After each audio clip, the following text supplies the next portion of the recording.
Hey there, welcome to Broderos. Tonight, we've got hours of chilling horror stories combined with soothing rain sounds to help you relax and sleep. Before you drift off, leave a comment below and let us know where you're listening from and what time it is. And don't forget to hit that like button and subscribe right away. If you end up not enjoying it, you can always take it back later. Get cozy and let the fear take over. It was a typical Friday evening when I received the invitation. The bold letters on the card spelled out "Join us for an unforgettable night." The words ignited a spark of curiosity, a welcome distraction from my routine. The venue was a sprawling mansion on the outskirts of town, a place of whispered legends and strange occurrences. My heart raced with a mix of excitement and unease. As I arrived, the grand entrance loomed before me, an archway draped in twinkling lights that danced like stars in the night. The air buzzed with laughter and music, but something felt off. I pushed the feeling aside, reminding myself that I was here to enjoy. Inside, the atmosphere was electric. Guests mingled, each wearing a smile that flickered under the low lighting. I scanned the room, taking in the vibrant colors and lively conversations, but then my gaze landed on one person standing alone in the corner. Their face was perfectly symmetrical, the skin smooth and unblemished, but something in their demeanor struck me as strange. They stood rigid, a statue among a sea of animated expressions. I could hardly tear my eyes away from them. As the night wore on, I found myself drawn closer, unable to resist the allure of that enigmatic figure. It was as if a magnetic force pulled me toward them. The closer I got, the more I noticed the uncanny stillness of their features. The laughter around us faded into a distant murmur, swallowed by the growing weight of my curiosity. "Nice party, isn't it?" I finally managed to say, breaking the silence that hung between us. The figure turned slowly, their eyes locked onto mine. They smiled, but it was a smile that never reached their eyes. It felt rehearsed, too perfect. "Yes, it's delightful," they replied, their voice smooth like silk but devoid of any warmth. The words hung in the air, echoing back at me, tainted with an underlying chill. I glanced around, trying to shake off the eerie feeling creeping up my spine. Guests continued to swirl about, oblivious to my unease. Yet, the longer I stayed near this person, the more the environment around us seemed to distort. Laughter turned hollow, and the shadows in the corners of the room deepened, stretching and twisting unnaturally. Suddenly, a loud crash echoed from the kitchen, drawing everyone's attention. The room tensed, and I instinctively turned back to the figure. They were still smiling, but their expression was frozen in a way that made my skin crawl. "Did you hear that?" I asked, my voice barely above a whisper. "Just a minor disturbance," they replied, their eyes narrowing slightly. The tension hung thick between us, heavy with unspoken words. I took a step back, the party atmosphere feeling increasingly oppressive. My instinct screamed at me to leave, to escape the strange aura that surrounded this person. But my feet felt glued to the floor, an invisible thread binding me in place. Another crash sounded, this time followed by a series of hurried footsteps. I turned to look, but when I turned back, the figure was gone. The weight of the moment pressed down on me. Panic surged within, and I forced myself to move through the crowd, desperately seeking the comforting familiarity of my friends. But the laughter seemed to fade, leaving only whispers in the back of my mind. A sense of foreboding washed over me, and as I scanned the room for any sign of that perfect face, I couldn't shake the feeling that I was being watched. Was it my imagination, or was the party beginning to change? The shadows seemed to stretch further, the laughter now a discordant melody that reverberated in my chest. Something was wrong. I needed to find out more about that face, about the person behind the mask. But as I turned to leave the room, the chilling thought lingered. What if the mask was only the beginning? I forced myself to move, weaving through the crowd, searching for a familiar face, anything to anchor me to reality. But the guests blurred into a haze of vibrant colors and distorted smiles. Each laugh felt hollow, echoing like a distant memory. As I reached the hallway, the music faded, replaced by a rhythmic thumping that resonated in my chest. It seemed to come from deeper within the mansion. My instincts urged me to turn back, but curiosity clawed at my mind, compelling me to explore. The hallway was dimly lit, with shadows pooling in the corners. I walked slowly, each step echoing unnaturally against the polished floor. The walls, adorned with portraits of long-gone figures, seemed to watch me, their eyes following my movements. An unsettling chill crept down my spine. Just as I approached a door at the end of the hall, a sudden noise broke the silence, a faint whisper that seemed to beckon me. I hesitated, my heart racing.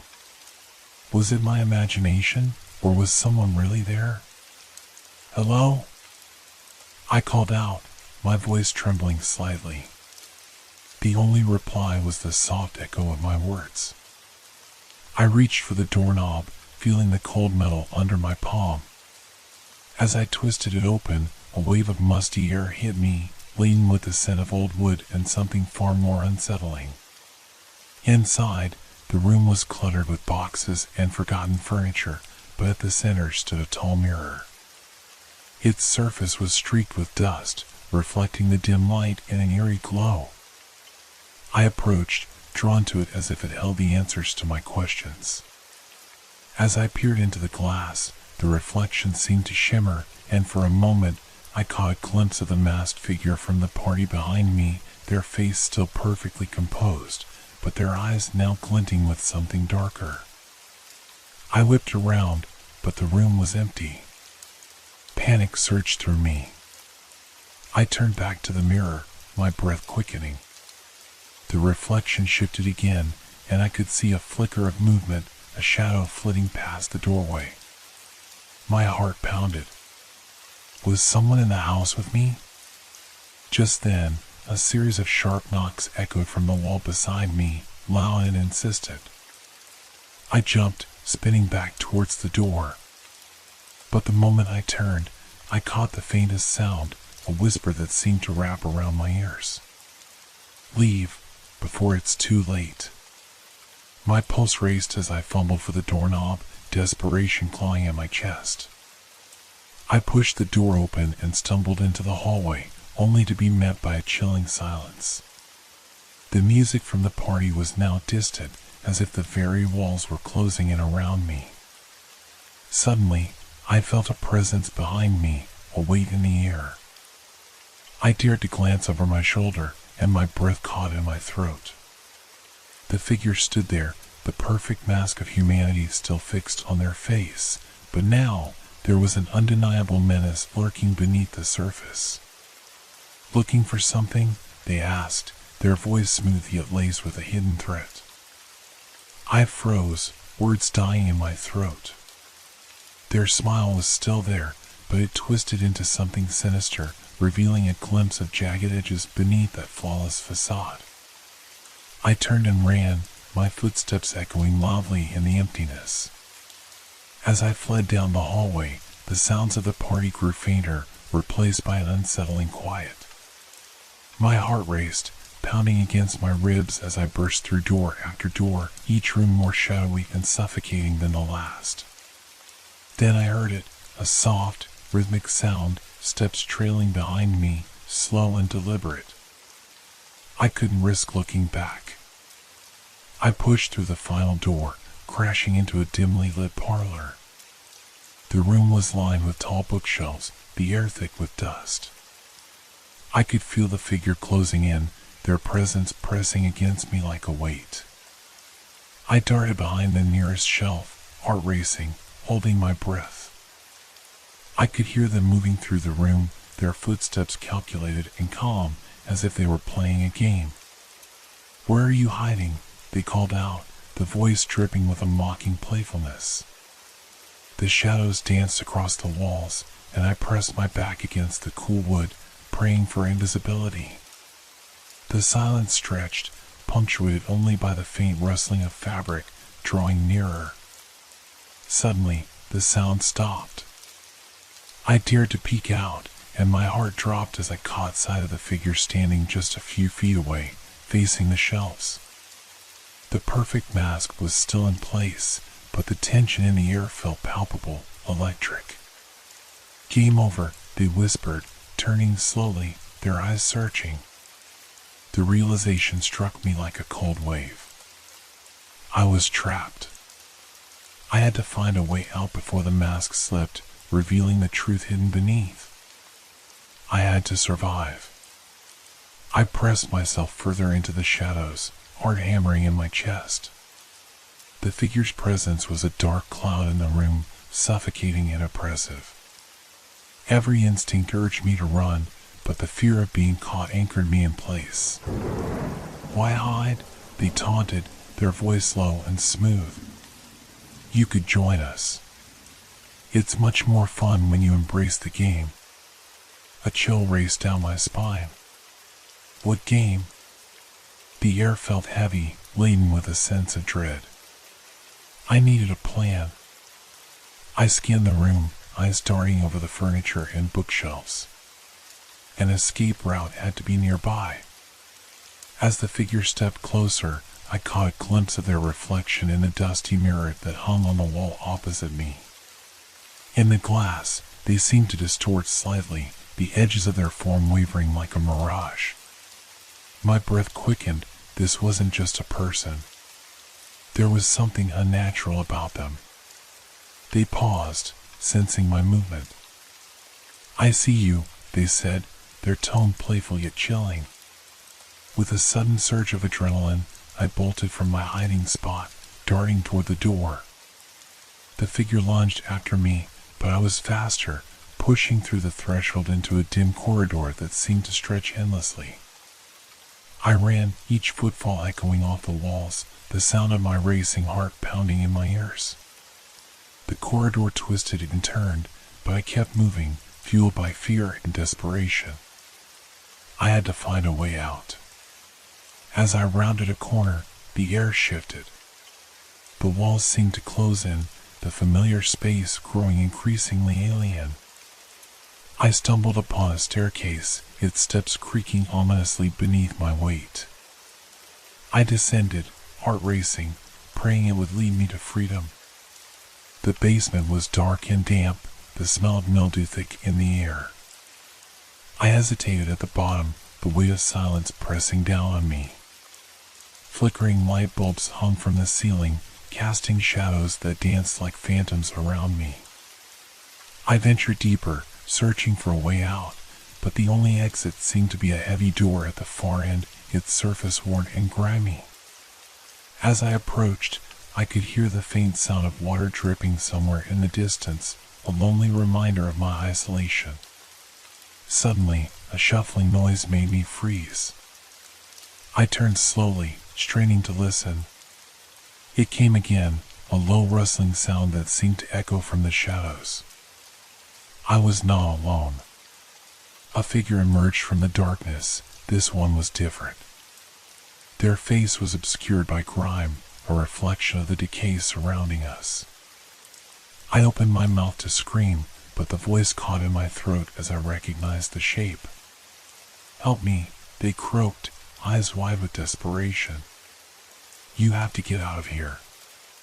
It was a woman, her hair tangled and wild, her clothes tattered. There was a wildness in her eyes, a panic that mirrored my own. I hesitated, uncertainty flooding my mind. "What's happening?" I asked, my voice barely a whisper. "They're hunting us," she replied, glancing nervously over her shoulder. "It's not just a game.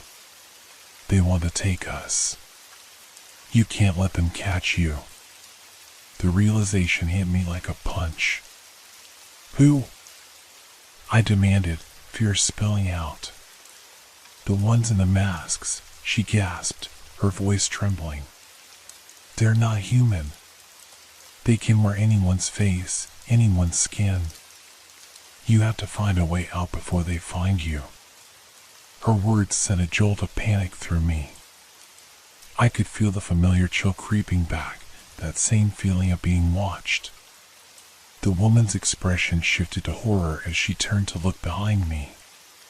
They're coming, she hissed. We need to move. I didn't hesitate. We sprinted toward the heavy door, adrenaline fueling our flight. With every step, the sound of footsteps grew louder, accompanied by the soft laughter that echoed through the dark. I slammed my hand against the door, heart pounding, but it wouldn't budge. It's locked. I shouted, desperation clawing at my throat. Try again, she urged, her eyes darting nervously. With renewed determination, I pushed against it, forcing all my weight into the door. The hinges creaked, but it held firm. The laughter grew closer, and I felt the ground shift beneath me. Help me, the woman cried, grasping my arm, her grip tight. On 3, I said, gathering my strength. 1, 2, 3. I threw my weight against the door one last time. It gave way, swinging open with a loud bang. We stumbled out into a hallway bathed in flickering light, and the moment we did, a chilling laugh echoed behind us. Too late, a voice called, smooth and taunting. Without looking back, we bolted down the hallway, hearts racing, the threat trailing closely behind. We had to escape. But with every turn, every shadow, the feeling of being hunted grew stronger. Where was the exit? Would we find safety before the masks closed in? The darkness of the mansion enveloped us, but we had to fight to survive. We sprinted down the hallway, the echo of our footsteps mingling with the haunting laughter that followed. The air felt charged, alive with a tension that threatened to swallow us whole. Each turn brought us deeper into the labyrinth of the mansion, but we had no choice. We had to keep moving. Where do we go? I gasped, glancing back at the woman, whose face was etched with terror. Just keep running, she shouted, urgency lacing her voice. We need to find the stairs again. If we can get to the upper floors, maybe we can find a way out. We rounded another corner, and the sound of footsteps behind us faded slightly, replaced by an unsettling stillness. But I knew better than to think we were safe. The laughter echoed in my mind, a reminder of the dangers lurking in the shadows. Do you know this place? I asked, desperately searching her eyes for guidance. Not really, she admitted, glancing around. But I remember there were windows on the second floor. If we can reach them. A sudden crash erupted from a nearby room, cutting her off. I jumped, adrenaline surging through me. What was that? Just keep going, she urged, pulling me forward. We stumbled upon a set of stairs leading up, the wood creaking ominously beneath our weight. As we ascended, my heart raced with each step, the feeling of being pursued hanging over us like a dark cloud. The second floor was dimly lit, the flickering light bulbs casting eerie shadows across the walls. We emerged into a long corridor lined with closed doors, the silence deafening.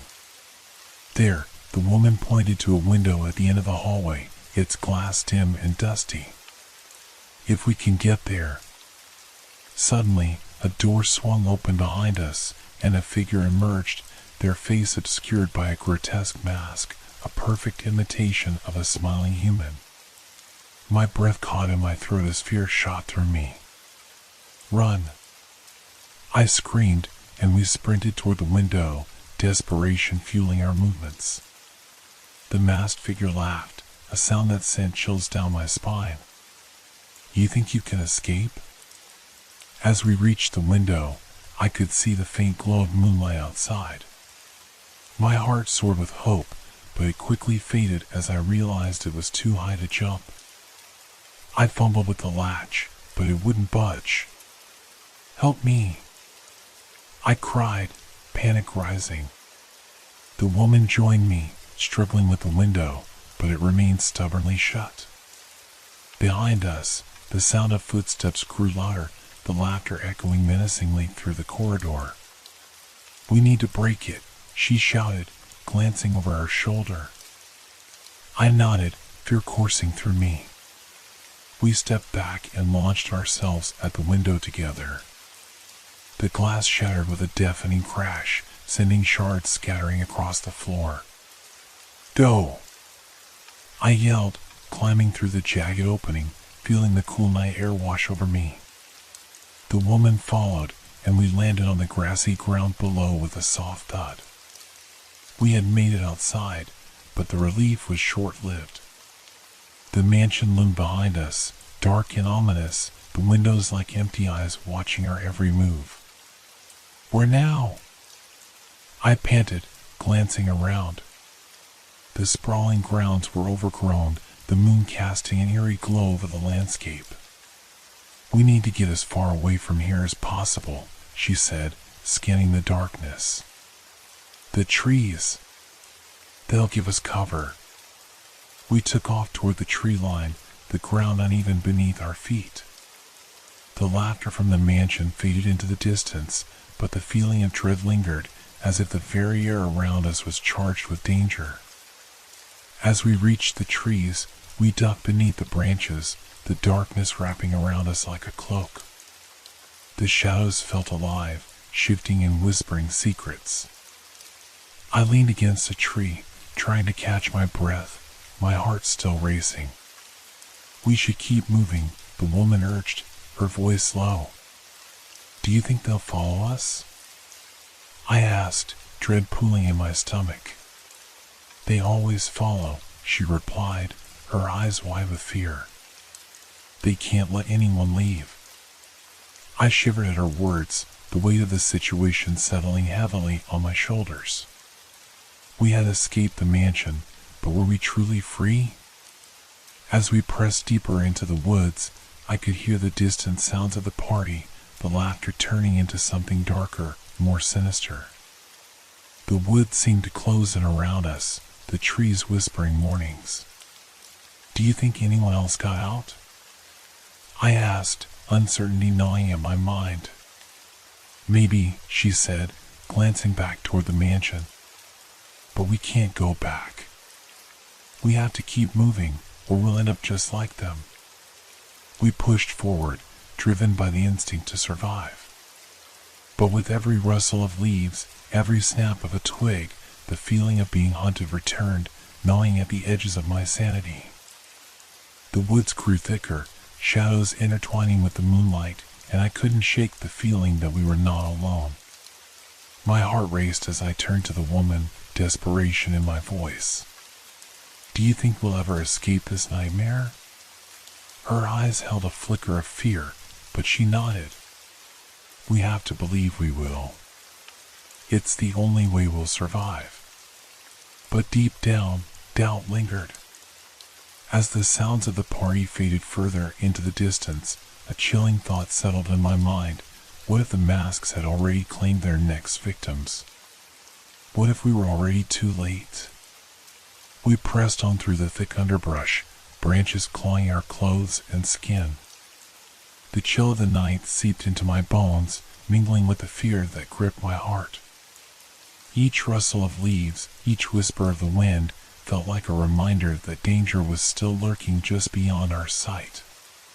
"Keep moving," the woman urged, her voice a blend of determination and dread. "We need to find a road or a way to get back to town." I nodded, trying to shake off the heaviness of despair that threatened to overwhelm me.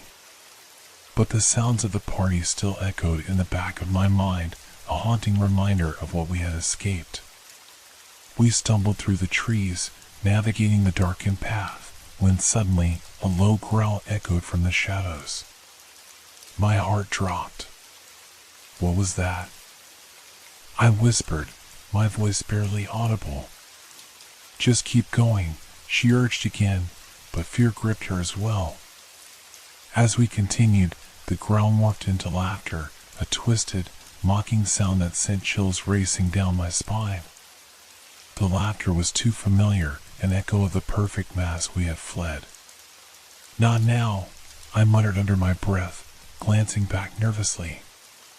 Suddenly, the laughter morphed into a voice. You think you can escape? It was the figure from the party, their voice dripping with malice. The trees seemed to close in around us, and I felt a surge of panic. Run! I shouted, adrenaline pushing me forward as I tore through the underbrush. We barreled deeper into the woods, branches snapping and leaves crunching beneath our feet. But as we ran, the shadows seemed to shift and twist, creating a labyrinth of darkness around us. The laughter followed, a relentless pursuit that felt like a knife at my back. You can't hide forever, the voice taunted, echoing through the trees. Just when I thought my legs would give out, we broke into a small clearing. Moonlight spilled across the ground, illuminating the area. My breath came in gasps as I turned to the woman. What now? We have to find a way to defend ourselves, she said, scanning the clearing. Look for something, anything. My eyes darted around, and I spotted a fallen branch flying near the edge of the clearing. I sprinted to it, picking it up, its weight providing a small sense of comfort. The laughter grew louder, the masked figure emerging from the shadows, stepping into the moonlight. Their perfect face smiled, but their eyes glinted with something cold and menacing. Such a pity, they said, tilting their head. You had a chance to join us, to be one of us. But now... My heart raced as I gripped the branch tightly. We'll never join you. I shouted, trying to summon courage. The figure laughed, a chilling sound that resonated through the clearing. You're brave, but bravery won't save you. The hunt is far from over. Suddenly, they lunged at us, their movements fluid and swift. I swung the branch instinctively, the makeshift weapon connecting with their shoulder. They staggered back, but the smile never left their face. You think that will stop me? They sneered, adjusting their stance, eyes flashing. Get back! I shouted to the woman, who stood frozen in fear. We have to find a way out. But just as I turned to pull her away, the shadows around us seemed to shift, coiling and wrapping around her. No! I screamed, lunging forward as the figure extended a hand, grasping at the air. Join us, the figure commanded, the tone now dark and authoritative. I fought against the darkness, the branch shaking in my hand. Let her go! I cried out, my voice breaking with desperation. With a surge of adrenaline, I charged forward again, swinging the branch with all my strength. It connected with the figure's mask, shattering the facade. The laughter turned to a shriek, the mask falling away to reveal a face twisted in rage and fury. I recoiled, but there was no time to hesitate. Run! I shouted, grabbing the woman's arm. We have to go. We broke free from the shadows, darting past the figure as they staggered back, a look of pure fury etched into their features. The laughter echoed around us, but it sounded more distant now, the dark energy shifting. The clearing led to a dense thicket, and we pushed through the branches, the weight of the darkness chasing us fading. I could hear the figure's enraged shouts behind us, but we kept moving, fueled by the need to survive. Finally, we broke through the trees and stumbled into an open field. The moon hung high above, casting a silvery glow over the land. In the distance, I could see the flickering lights of the town. We can make it! I gasped, glancing back at the woods half expecting to see the figure emerge again. But the darkness remained behind us, the laughter now a faint echo. We sprinted toward the lights, each step feeling heavier, but the distance felt hopeful. As we drew closer to the town, a sense of relief washed over me. We were almost there. We would make it. But then, the ground trembled beneath our feet, and a low rumble filled the air. I turned to see the masked figure emerging from the edge of the woods, their face now contorted with rage and despair. "You can't escape," they shouted, their voice echoing across the field. "You belong to the masks." I felt a wave of fear wash over me, but I gripped the branch tighter, turning to the woman. "We have to run faster." With one last burst of energy, we charged toward the town, the figure's laughter trailing behind us, mingling with the sounds of the night. The flickering lights grew brighter, and I could feel the safety of the familiar streets calling to me. Just as we reached the edge of the town, I turned for one final glance. The figure stood at the threshold of the woods, the moonlight casting a haunting glow over them. Their mask lay shattered at their feet, but the smile remained, a twisted reflection of their dark intent. "We will find you again," they shouted, voice filled with both malice and promise. With that, I turned and ran, the sound of the laughter fading into the distance as the warmth of the town enveloped me. We had escaped, but a lingering doubt remained. Would we ever truly be free from the masks, or was this just the beginning of a new nightmare?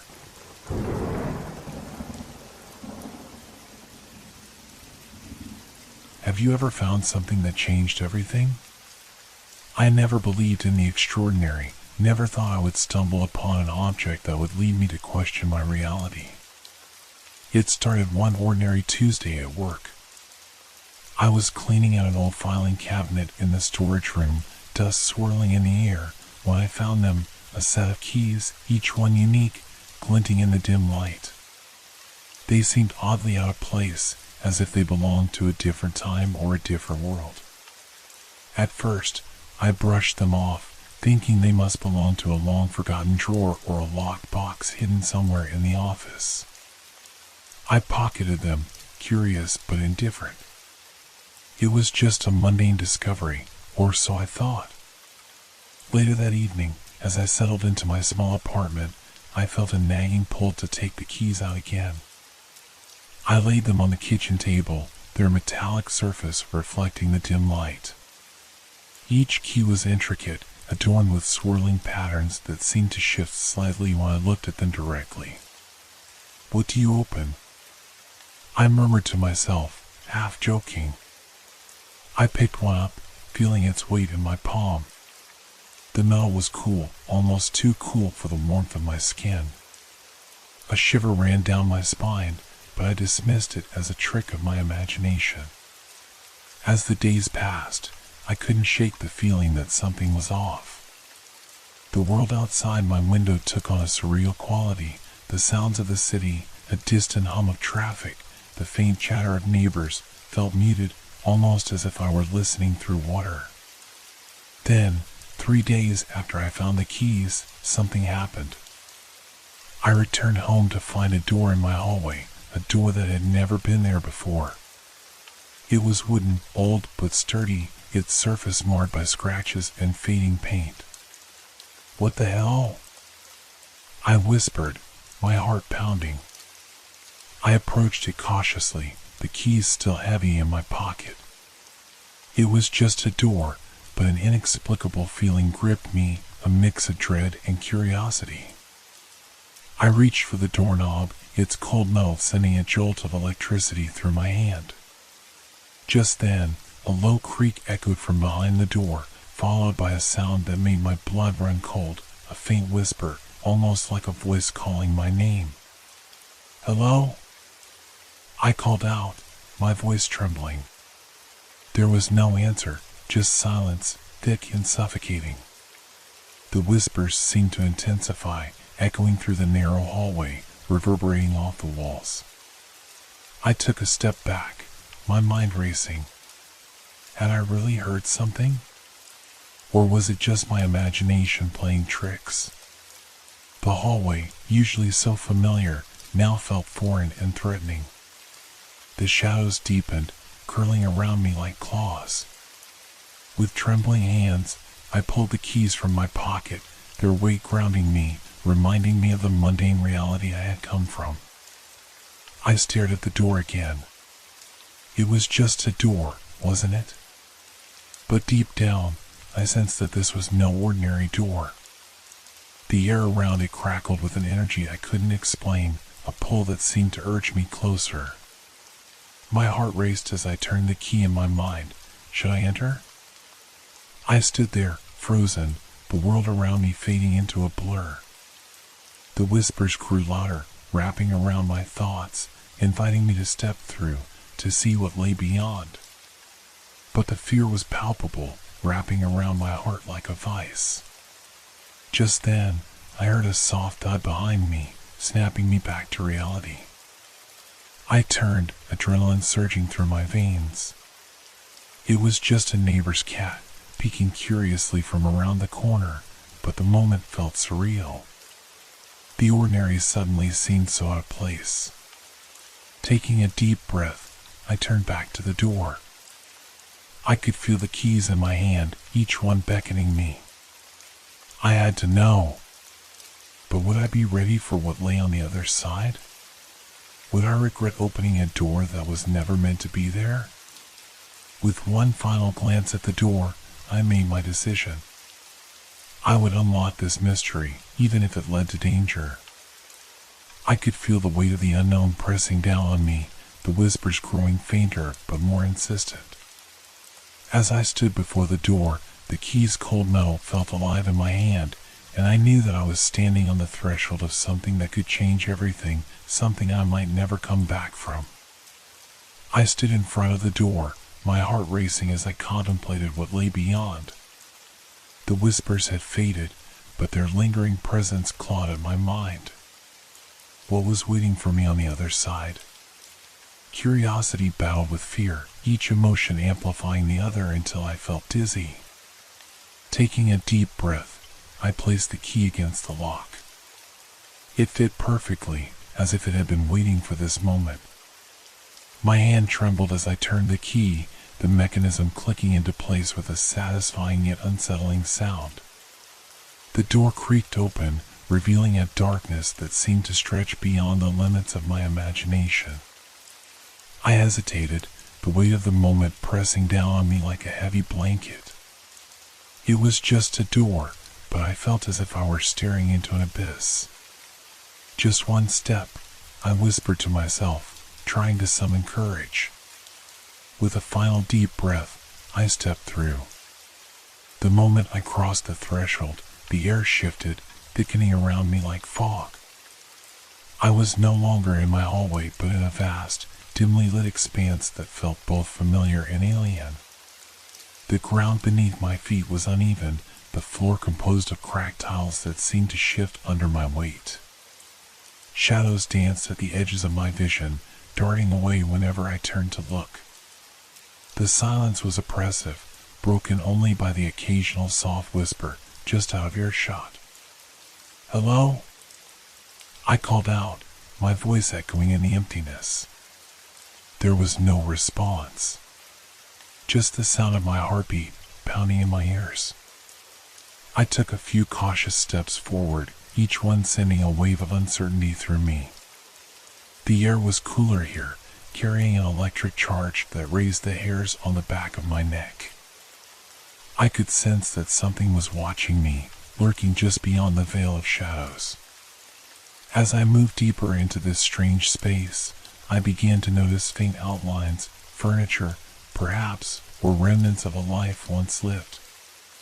A faded armchair stood in one corner, its fabric tattered and worn, while a small table was piled high with dust-covered objects I couldn't quite make out. Every instinct screamed at me to turn back, but I pressed on, the allure of the unknown pulling me deeper. The whispers grew louder, forming words that danced just beyond my understanding. I paused at a large mirror hanging on the wall. Its surface was cloudy, reflecting only distorted shapes. As I leaned closer, I thought I caught a glimpse of movement behind me. I whirled around, heart racing, but found only darkness. "Get a grip," I muttered, trying to calm myself. The logical part of my brain urged me to leave, to slam the door shut and forget I had ever found the keys. But the other part, the part that craved adventure, pushed me onward. Suddenly, a sound broke the stillness, a soft thud, as if something had fallen. I turned sharply, heart pounding, but the source remained elusive. The shadows seemed to pulse, growing thicker as I ventured further. My breath quickened as I spotted a door at the far end of the room. It was slightly ajar, a sliver of darkness beckoning me closer. I felt an inexplicable urge to approach it, to discover what lay beyond. As I reached for the doorknob, the shadows seemed to close in around me, wrapping around my legs like tendrils. I froze, a shiver running down my spine. The whispers escalated, swirling in my mind, urging me to stop, to turn back. "Don't listen to them," I whispered to myself, gripping the doorknob tightly. "You have to find out." I twisted the knob and pushed the door open. The air rushed out of the room, cold and heavy, filling my lungs with a sense of dread. As I stepped inside, the scene before me took my breath away. It was a room, but not like any I had ever seen. The walls were lined with bookshelves that reached the ceiling, filled with volumes that appeared to shimmer with an ethereal glow. A massive window stretched across one wall, but instead of a view, it showed a swirling void, like a cosmic storm brewing just beyond the glass. I felt a strange pull toward the window, my body moving of its own accord. The whispers intensified, a cacophony of voices overlapping, each one vying for my attention. I strained to make sense of them, but their meanings slipped through my fingers like sand. Suddenly, a loud crash echoed from the hallway behind me, pulling me from the trance. I turned, heart racing, as the door slammed shut with a resounding bang. Panic surged through me. I was trapped. "No, no, no!" I shouted, rushing to the door, but it wouldn't budge. I pounded my fists against it, desperation clawing at my throat. The shadows crept closer, and I could feel their presence, cold and suffocating. I backed away from the door, breathing heavily. My mind raced, searching for a way out. I could feel the energy in the room shifting, a growing tension that felt like a storm about to break. "What do you want from me?" I shouted into the darkness, but only silence answered. The voices continued their relentless whispers, each one sounding more insistent, more urgent. I needed to find a way to escape this place before it consumed me completely. I turned back to the window, drawn once again to its depths. Maybe there was something there, something that could help me understand what was happening. I approached slowly, the shadows swirling around my feet, almost as if they were alive. As I reached the window, I pressed my hands against the cool glass. The storm beyond raged, vibrant colors swirling together in a chaotic dance. I felt an overwhelming sense of loss, of longing for something I couldn't quite grasp. And then, in the midst of the chaos, I caught a glimpse of a figure, dark, shadowy, but undeniably human. They stood just beyond the storm, their features obscured, but their gaze was fixed on me. I felt a pull, a connection that both terrified and intrigued me. "Help me," I whispered, but the figure remained silent, watching with an intensity that sent chills down my spine. The shadows tightened around me, and I realized I was running out of time. I had to make a choice, confront the darkness and face whatever was waiting for me, or surrender to the unknown and hope to find my way back. Taking a deep breath, I stepped back from the window. The time for hesitation was over. It was time to confront the reality that awaited me, no matter how terrifying it might be. As I stepped back from the swirling chaos of the window, a sense of determination surged through me. I had come too far to turn back now, too deep into this strange world filled with shadows and whispers. The figure outside the storm haunted me, their silent gaze drilling into my mind, begging for recognition. I turned away from the window, my heart pounding. The room felt alive, filled with a presence that was both overwhelming and suffocating. I needed to find answers, to uncover the mystery that had drawn me here. My eyes darted around the room, searching for something, anything, that could help me understand what was happening. The shelves were lined with ancient books, their spines cracked and dusty. I moved closer, running my fingers along the titles, feeling the weight of knowledge within. One book caught my attention, its cover adorned with intricate patterns that mirrored the keys I had found. The interdimensional key, unlocking the unknown. My breath caught in my throat. I reached for it, pulling it from the shelf. As I opened the book, the pages crackled, filled with symbols and illustrations that danced across the paper. My eyes widened as I read passages about doors between worlds, portals that could be unlocked with the right key. The words seemed to pulse with energy, resonating deep within me. But as I flipped through the pages, a creeping sense of dread settled in my stomach. The text warned of consequences, of what could happen if one ventured too far into the unknown.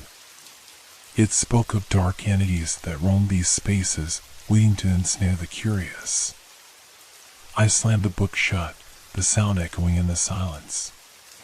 The shadows around me writhed, reacting to my fear. The whispers intensified, a chaotic chorus that seemed to blend with the words I had just read. "Stop!" I shouted, my voice cutting through the noise. I could feel the darkness pressing in, and I needed to regain control. I took a deep breath, forcing myself to calm down. I had to face the truth. I had opened this door, and now I had to deal with the consequences. The figure outside the window loomed in my mind. Was it friend or foe? A warning or an invitation? Gathering my courage, I turned back to the window. The storm raged on, colors swirling like a tempest. The figure remained, their presence a constant reminder of the choices I had made. I had to know who they were. Taking a step closer, I pressed my hands against the glass once more. "Who are you?" I called out, my voice steady despite the fear clawing at my throat. In response, the storm shifted. The figure took a step forward, revealing a face partially obscured by shadow. I squinted, trying to see them more clearly, but the chaotic energy of the storm distorted my vision. "Help me," the figure mouthed, their voice a mere whisper lost in the wind. Panic surged through me. I couldn't just stand there and watch. I had to reach them, to bridge the gap between our worlds. Without thinking, I grabbed the keys from my pocket, feeling their weight as I clutched them tightly. "I'm coming!" I shouted, desperate to break through the barrier between us. As I turned away from the window, I noticed a small table in the corner, cluttered with odd trinkets. Among them lay a delicate key that shimmered with an otherworldly light, similar to the keys I had found at work. It felt familiar, a part of the puzzle that was beginning to reveal itself. I picked it up, feeling its warmth radiate through my fingers. "What do you unlock?" I wondered aloud. The moment the key touched my skin, a jolt of energy surged through me. I staggered back, heart racing as the room around me began to shift. The walls vibrated, the shadows dancing with life as if they were reacting to the key's presence. Suddenly, the door I had entered through reappeared, but now it shimmered with the same energy as the key. I felt a magnetic pull toward it, a deep-rooted instinct urging me to use the key. With a mix of fear and determination, I approached the door and inserted the key into the lock. It slid in smoothly, and I turned it, the mechanism clicking into place. The door swung open, revealing another expanse, a corridor lined with doors, each one unique, each one whispering secrets of its own. The air buzzed with potential, and I stepped inside, feeling the weight of my choices hanging in the air. I was no longer in a room but in a labyrinth of possibilities, each door a gateway to the unknown. As I wandered down the corridor, I could hear the whispers growing clearer, pulling at my consciousness. I had to decide which door to choose, but every instinct screamed that I should tread carefully. I paused before a door that was slightly ajar, a faint glow spilling into the hallway. The whispers beckoned me, urging me to enter. Heart racing, I pushed the door open and stepped inside. What I found was a room filled with mirrors, each one reflecting distorted images of myself. I gasped, stepping closer to examine their reflections. Each mirror showed a different version of me, some smiling, others crying, some even twisted in agony. "Who are you?" I breathed, staring into the nearest mirror, but the reflection only smiled back, mocking me. Suddenly, the whispers intensified, swirling around me like a storm. The shadows flickered, and I felt a presence drawing near, a weight pressing down on my shoulders. "Leave," a voice echoed from the depths of the room, low and resonant. "You don't belong here." Fear gripped my heart. I stumbled back, my mind racing. What was this place? Was it a trap or a test? I had to get out. I turned to flee, but the door slammed shut behind me, trapping me in the mirror room. Panic rose in my chest as I pounded on the door, desperate for an escape. "Let me out!" I shouted, but only silence responded. The shadows shifted, closing in on me, and I could feel the weight of their presence. I was being watched, judged. The reflections in the mirrors began to shift and change, each one whispering secrets I couldn't understand. In that moment, I realized the truth. This was a reflection of my fears, my doubts, everything I had tried to escape. I had opened the door to confront the darkness, but now it was clear that the true battle lay within myself. I had to confront the shadows, to find the strength to face my own reflections. But would I be able to break free, or was I destined to remain trapped in a labyrinth of my own making? As I stood in the mirror room, the whispers grew louder, a cacophony of voices echoing my innermost fears. Each reflection twisted and contorted, some reaching out as if to grasp me, while others simply watched, their gazes filled with sorrow or disdain.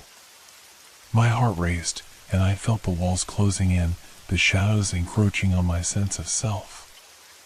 "Get away from me!" I shouted, my voice trembling as I stepped back, but the reflections followed my movements, mimicking my fear. I needed to break free from this cycle, to confront what lay beneath the surface. Taking a deep breath, I forced myself to focus on one reflection, the one that mirrored my own face but wore a look of desperation. It seemed to resonate with me, as if it understood my struggle. I stepped closer, peering into the depths of the mirror. "What do you want?" I asked, my voice wavering. The reflection spoke without sound, its lips moving in sync with the frantic whispers around me. I felt a connection, a flicker of understanding that sparked within me.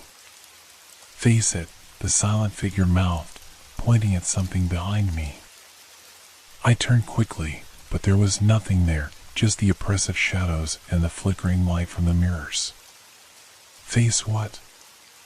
I demanded, frustration bubbling up. I could feel the weight of my own doubts bearing down on me, and I had to fight back. The air thickened as I recalled the book, the warnings it contained.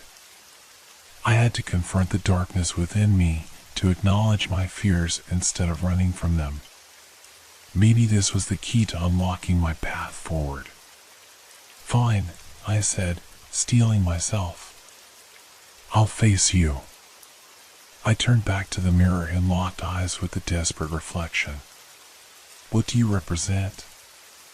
I pressed, feeling a surge of defiance. What are you trying to show me? Suddenly, the room trembled, the reflections shifting violently as if my words had disturbed something deep within. The whispers turned into a wailing chorus, filling the air with an almost tangible despair. I could see the shadows swirling, forming shapes that took on familiar outlines, faces of people I had lost, moments I regretted, choices I wished I could change.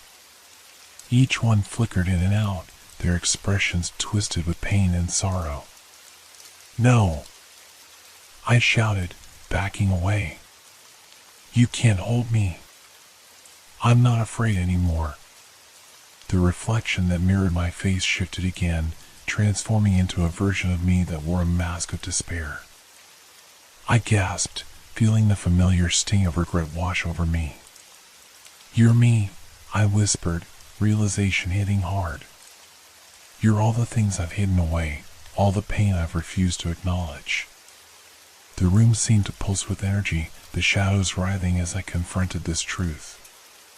The figures in the mirrors shifted again, some reaching out, begging for recognition. I felt the urge to turn away, to shut myself off from this painful confrontation, but I couldn't. I see you, I said firmly, tears pricking at my eyes. I see the pain, the fear, the mistakes. But I won't let you control me anymore. As I spoke those words, a light began to shimmer around me, emanating from the mirror where my desperate reflection stood. The shadows recoiled, the wailing quieting as they felt the warmth of my acceptance. With a deep breath, I reached out to touch the mirror's surface. The moment my fingers connected, a wave of energy surged through me, illuminating the dark corners of the room. I felt a rush of memories, both joyful and painful, flooding my mind, each one vying for acknowledgement. Thank you for being a part of me, I whispered to the reflection. But I am more than my fears. I am not defined by my past. With that affirmation, the shadows around me began to dissolve, evaporating into tendrils of mist. The mirrors flickered, showing not just pain, but moments of joy, strength, and resilience. I stepped back, watching as the room transformed. The oppressive darkness lifted, revealing a vibrant glow that filled the space with warmth. The reflections no longer twisted in agony, instead, they showed a kaleidoscope of possibilities, each version of myself smiling back at me. Suddenly, the door I had entered through burst open, light spilling into the room. I felt a rush of relief, my path forward illuminated by the newfound clarity I had achieved. But just as I was about to step through, a final voice called out, the last echo of doubt. What if you lose everything again? I paused, the words hitting deep. It was the fear of losing what I had fought for, of falling back into darkness. But I realized that true strength came from facing that fear, from moving forward despite the uncertainty. I will not be afraid, I declared, my voice steady. I will forge my own path, no matter where it leads. With those words, I stepped through the doorway, leaving the mirror room behind. As I crossed the threshold, the light enveloped me, and I felt a weight lift from my shoulders. I had faced my shadows, and now I was ready to embrace whatever came next. The corridor stretched out before me, a new energy coursing through the air. I could hear the whispers again, but this time they were different, less urgent, more like a gentle encouragement.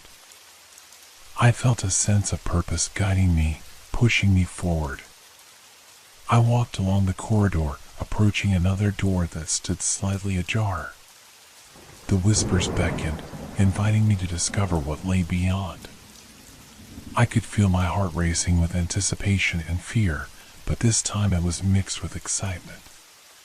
Taking a deep breath, I reached for the doorknob, feeling the familiar chill of the metal beneath my fingers. With a steady hand, I pushed the door open, ready to confront whatever awaited me on the other side. As the door swung wide, I was greeted by a blinding light, illuminating a vast landscape that stretched endlessly before me. What I saw was both mesmerizing and daunting, a new world filled with infinite possibilities, waiting for me to explore. I stepped into the light, my heart filled with hope. I was ready to embrace this journey, to discover the keys that would unlock not just doors, but my own potential. The shadows were behind me, and I was ready to face the future. As I stepped into the light, the warmth enveloped me, and I felt an exhilarating rush of freedom. The landscape before me was unlike anything I had ever seen. Rolling hills glimmered under a vibrant sky painted in hues of violet and gold. Trees with shimmering leaves swayed gently, their branches whispering secrets to the wind. I took a tentative step forward, my heart pounding with both excitement and trepidation. This was a world unbound by the rules I had known, a place where possibilities were as limitless as the horizon. Yet, beneath the beauty, I could sense an undercurrent of mystery, an awareness that this realm was alive and watching. As I walked further, the scenery began to shift. The hills morphed into towering mountains, their peaks lost in the clouds. A narrow path wound its way through the terrain, beckoning me to follow. The whispers had transformed into a soft hum, guiding me toward an unknown destination. With each step, I felt the keys in my pocket, cold metal that thrummed with energy, a reminder of my journey. What doors might they unlock in this strange world? What challenges awaited me? The path led me to a clearing where a grand archway stood, crafted from intertwined vines and glimmering stones. The entrance pulsed with light, drawing me closer. It felt significant, as if it were a threshold between worlds. I could feel the weight of the moment pressing down on me. Before I could hesitate, I approached the archway, the air crackling with anticipation. The keys in my pocket seemed to resonate, each one vibrating with energy. I pulled them out, feeling their weight in my hand, and examined the intricate designs etched into each key. One in particular caught my eye, a key adorned with symbols resembling the archway before me.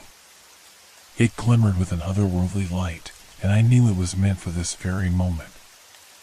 My heart raced as I inserted it into the archway's lock. As I turned the key, the archway shuddered, and a bright light burst forth, illuminating the clearing. The air shimmered, and suddenly, the world beyond the archway transformed. I stepped through the threshold, feeling the energy surge around me. I was transported to a vast library, its towering shelves filled with books that glowed softly. The scent of aged paper and ink filled the air, grounding me in the moment. In the center of the library stood a figure, a tall, ethereal being with flowing hair that sparkled like starlight. Their eyes were deep pools of wisdom, reflecting the knowledge of countless ages. I felt an instant connection, a sense of recognition. "Welcome, seeker," the being spoke, their voice echoing softly. "You have unlocked the door to understanding. Here, knowledge flows like a river, and every choice you make shapes your journey." I swallowed hard, awed by the enormity of the space and the presence before me. "I don't understand. What is this place?" "This is the Library of Echoes," the being explained. "A realm where all truths converge, and the stories of your past and future intertwine. You have the power to learn, to grow, to transform." "Transform?" I echoed, feeling the weight of their words. "But I'm just one person. How can I change anything?" The being smiled gently. "Every choice shapes the fabric of reality. The keys you carry are not just for unlocking doors, They are a reflection of your will, your desires, your fears. Here, you can explore the depths of your potential. My heart raced as I glanced around the library, marveling at the countless books. Can I really learn from them? Can they help me understand this journey? Indeed, the being replied. Each book contains the essence of experiences, lessons, and knowledge waiting for you to uncover. You must decide which path to explore, for every choice will lead you closer to the truth. As I wandered through the aisles, the books seemed to call out to me, each one pulsing with energy.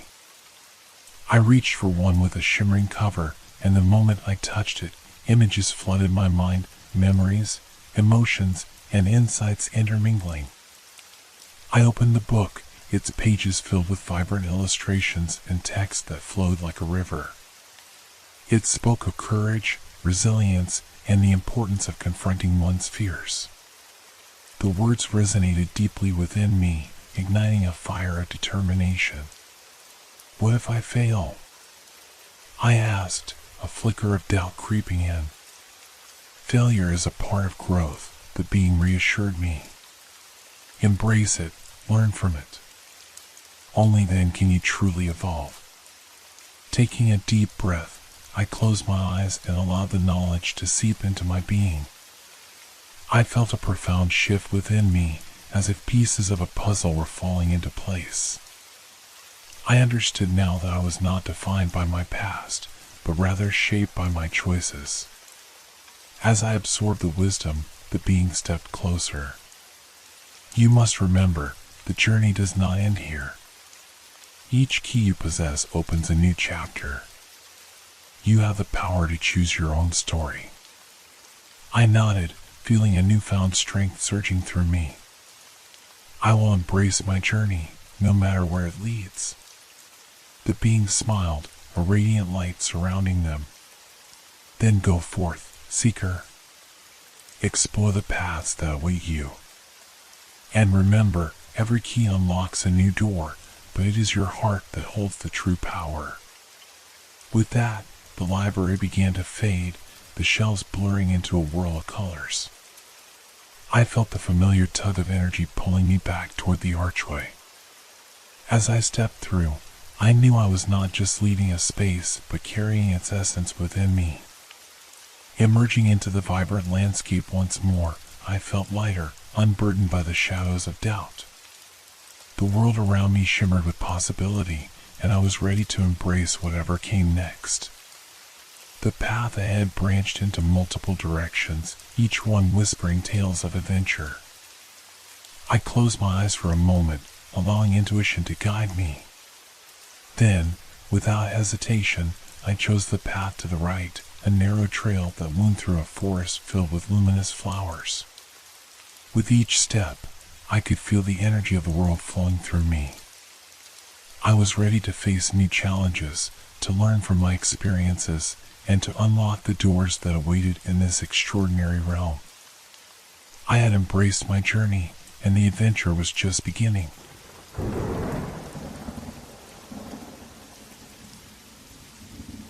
Have you ever felt like someone is watching you, even when you are alone? It's a feeling that gnaws at the edges of your mind, growing louder with each passing moment. I was reminded of this sensation one chilly evening as I made my way home through a dimly lit alley. The air was thick with tension, and the flickering streetlights cast unsettling shadows that danced along the brick walls. I could hear the faint hum of distant traffic, the usual sounds of a city winding down for the night. But there was something else, something lurking just beneath the surface. As I walked, I glanced over my shoulder, half expecting to see someone standing there, but the alley remained empty. It was then that I noticed it, a set of footprints in the damp ground, forming a perfect line behind me. My heart skipped a beat. The prints were fresh, too clear to belong to anyone else but me. I paused, my breath hitching in my throat. Who could be following me? I quickened my pace, the soft echo of my footsteps mingling with an unsettling crunch from behind. The sound was faint, but it seemed to grow nearer, almost as if the pursuer was matching my stride. I turned again, but once more there was nothing but darkness stretching behind me. A shiver ran down my spine. I could feel the hairs on the back of my neck standing on end. My mind raced with possibilities. Maybe it was just my imagination, but the weight of being pursued pressed down on me like a heavy fog. The alley narrowed, its walls closing in around me. I could see the end in sight, a glimmer of streetlight promising safety. But the footsteps persisted, steady and deliberate, echoing ominously. The closer I got to the end of the alley, the more I felt the need to look back. What if it was just someone playing a prank? Or worse, what if it was something sinister? Each thought was like a shard of ice, sinking deeper into my chest. I glanced back once more, half hoping to see nothing, half dreading the truth.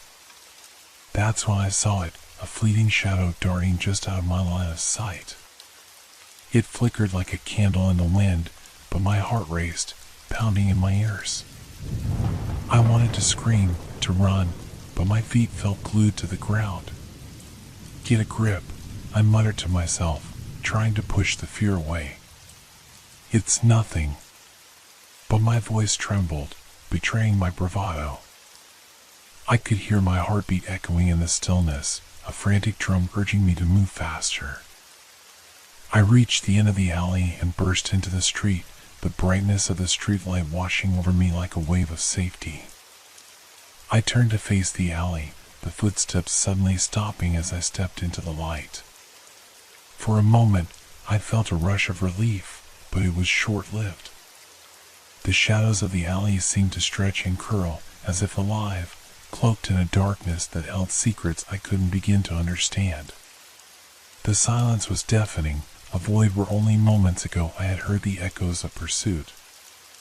I took a deep breath, my body trembling as I tried to steady myself. Maybe it was just my imagination, I thought again. I should have known better than to walk alone through that dark alley. I turned to leave, feeling the weight of the unseen eyes pressing against my back. But as I walked away, a cold realization settled in my gut. I couldn't shake the feeling that something had followed me out. I glanced back one last time, half expecting to see someone emerge from the darkness. Instead, there was nothing, just the empty alley, waiting patiently for its next traveler. Yet the echo of footsteps remained, haunting me as I made my way home, a lingering reminder that sometimes the real danger lies not in what you see, but in what lurks just out of sight. That night, sleep eluded me. I tossed and turned, the memory of those footsteps echoing in my mind like a relentless drumbeat. Each creak of the floorboards seemed amplified in the silence of my room, morphing into the very sounds that had haunted me in the alley. I couldn't shake the feeling that someone, or something, was still lurking nearby, waiting for me to lower my guard. As dawn broke, I forced myself out of bed, the pale light filtering through my window a stark contrast to the darkness that had enveloped me the night before. I tried to convince myself that it was just a figment of my imagination, a trick played by my overactive mind. But the anxiety gripped me tighter as I dressed and prepared for work. The city felt different that morning. The streets buzzed with activity, yet I felt isolated, as if I were a ghost wandering through a world that didn't recognize my presence. I glanced over my shoulder more times than I could count, half expecting to see the shadowy figure from the alley emerge from the crowd. At the office, I struggled to concentrate. Every rustle of paper or click of a keyboard sent jolts of adrenaline coursing through my veins. My coworkers chatted and laughed around me, their carefree demeanor a painful reminder of the normalcy I craved. I forced a smile when someone asked how I was, but inside, I felt like I was unraveling. During my lunch break, I ventured outside, hoping the fresh air would clear my mind. I walked to a nearby park, where the sun filtered through the trees, creating dappled patterns on the grass. It was supposed to be peaceful, yet a sense of dread clung to me like a shadow. As I sat on a bench, I couldn't help but scan the surroundings. Everything looked familiar, but I felt like an intruder in my own life. Just then, a noise caught my attention, a crunching sound behind me, like footsteps on gravel. I whipped around, my heart racing. A jogger passed by, earbuds in place, oblivious to my startled expression. I breathed a sigh of relief, my cheeks flushed with embarrassment. Maybe I was just being paranoid. Maybe I was letting my imagination run wild. But as I returned to my seat, I felt it again, the sensation of being watched. I turned my head slowly, scanning the park. It was a typical afternoon scene, children playing, couples strolling, and dogs chasing after frisbees. Yet, amid the crowd, a figure stood at the edge of the park, shrouded in shadow. I squinted, trying to make out the features. The person was dressed in dark clothing, their face obscured by the brim of a hat. They seemed to be watching me. My pulse quickened, and I felt a chill run down my spine. Was it the same figure from the alley? I couldn't bear the thought of being followed again. I gathered my things and left the park, my mind racing. The footsteps returned, echoing in my thoughts as I walked back to the office. They were no longer just a haunting memory, they were a looming threat. By the time I returned to my desk, I was on high alert. I kept glancing toward the entrance, expecting to see the figure appear. Hours passed, and I could feel the tension building within me, a coiled spring ready to snap. When the workday finally ended, I left the office with a sense of dread. I had to return home, back through the same dark alley. It was a route I had taken countless times, but now it felt like a minefield. As I approached the alley entrance, my heart raced, and I took a deep breath. I could do this. I was just being paranoid. I stepped into the alley, my footsteps echoing off the walls, but the familiar sounds quickly transformed into something else, an unsettling silence.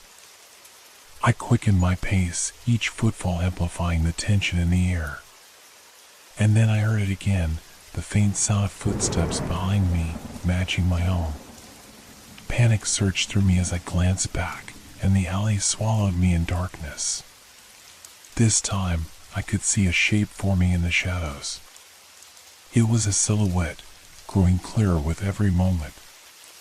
The figure was tall and imposing, moving steadily in my direction. My heart raced, and I fought the urge to run.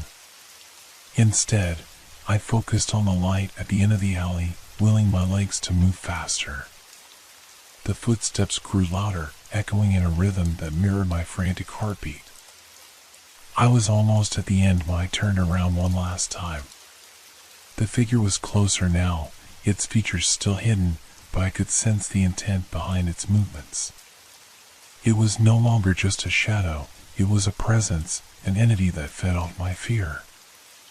I burst out of the alley and into the street, the bright lights flooding over me like a shield. I turned back, but the figure had vanished, leaving only the empty alley behind. Gasping for breath, I leaned against a nearby lamppost, my mind racing.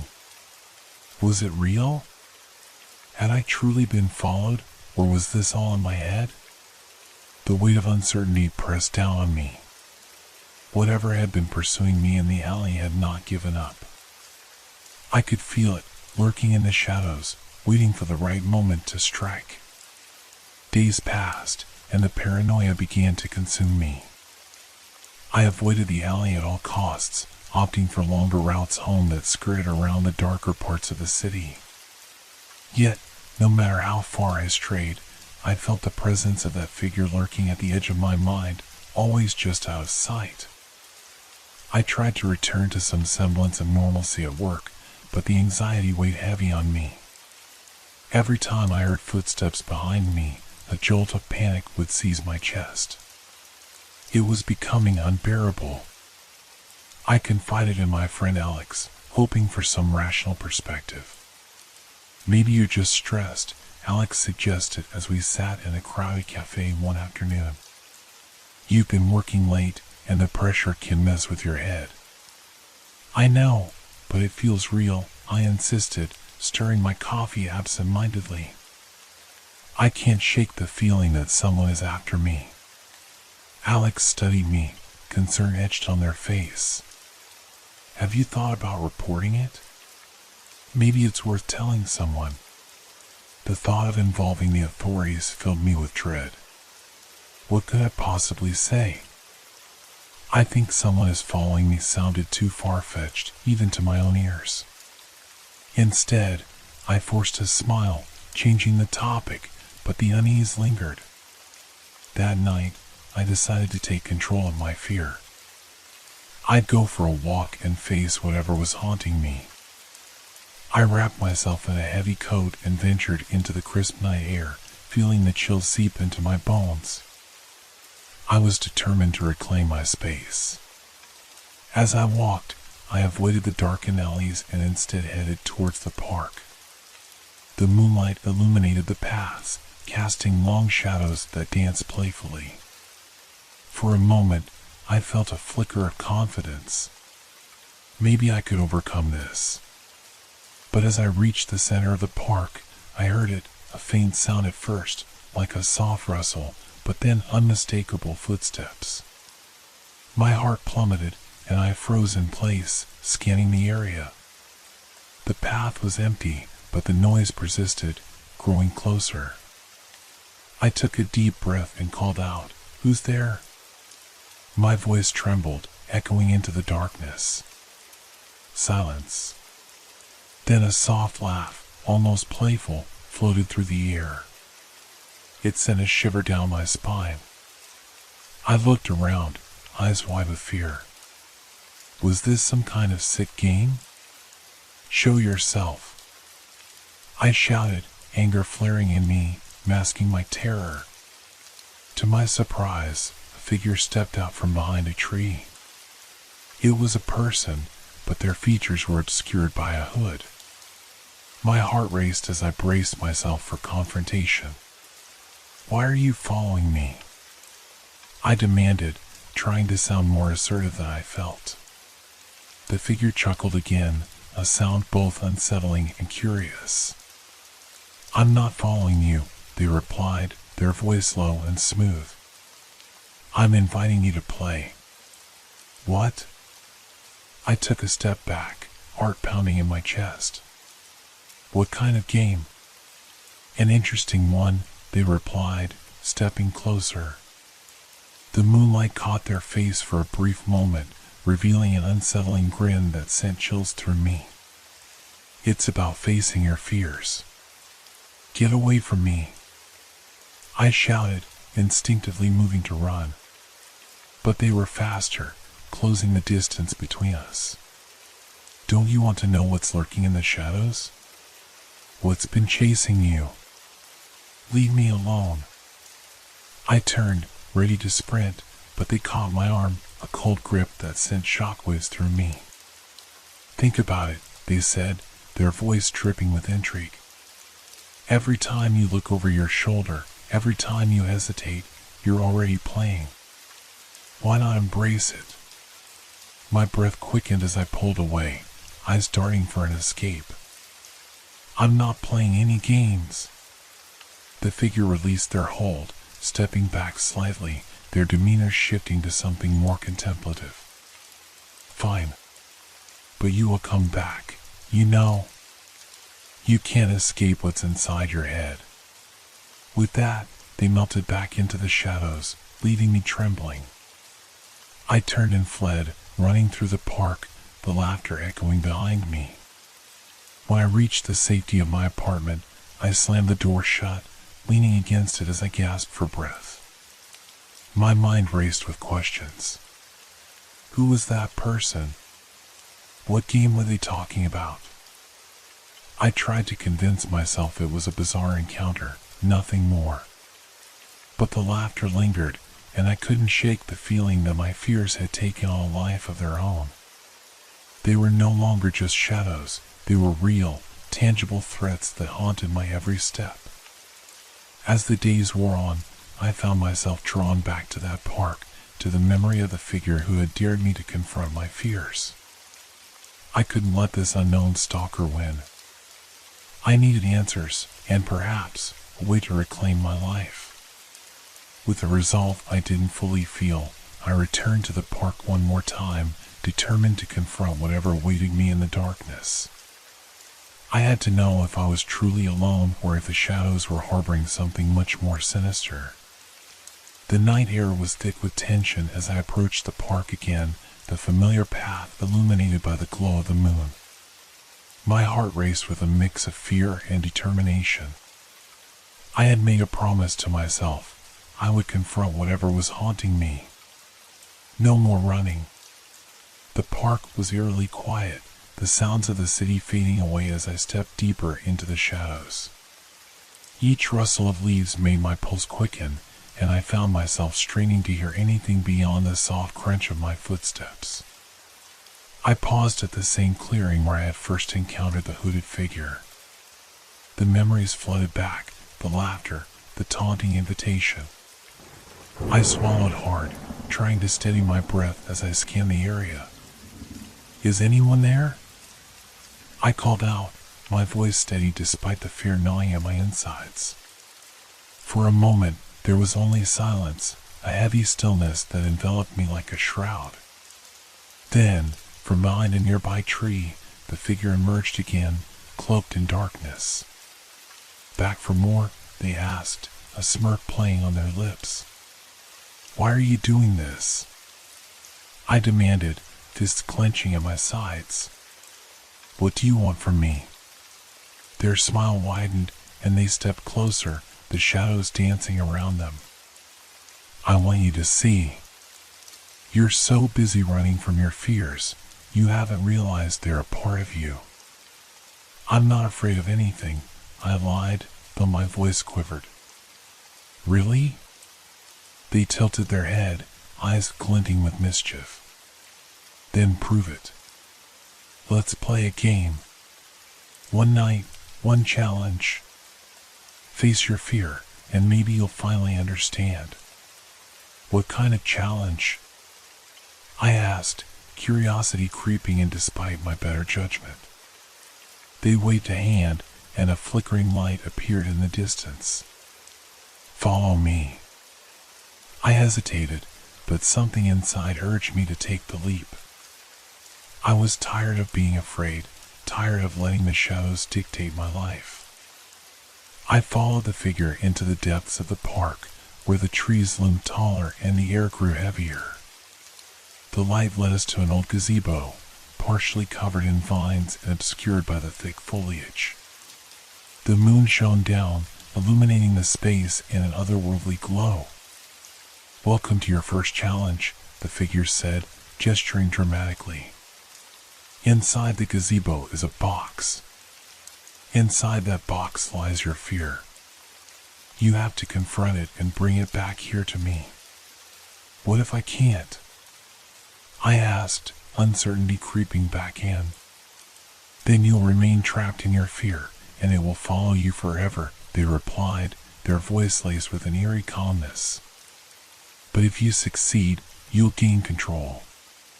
The choice is yours." I stepped forward, heart pounding in my chest as I approached the gazebo. It loomed ominously, the wooden structure creaking as if warning me to turn back. I took a deep breath and stepped inside. The air inside was thick, heavy with anticipation. In the center, a small, weathered box sat on the ground. I knelt before it, trembling as I reached for the lid. What awaited me inside? Would it be a manifestation of my fears? I hesitated, feeling the weight of the moment. With a shaking hand, I opened the box. Inside was a mirror. At first, I felt a rush of confusion. A mirror? But as I gazed into it, the reflection began to shift.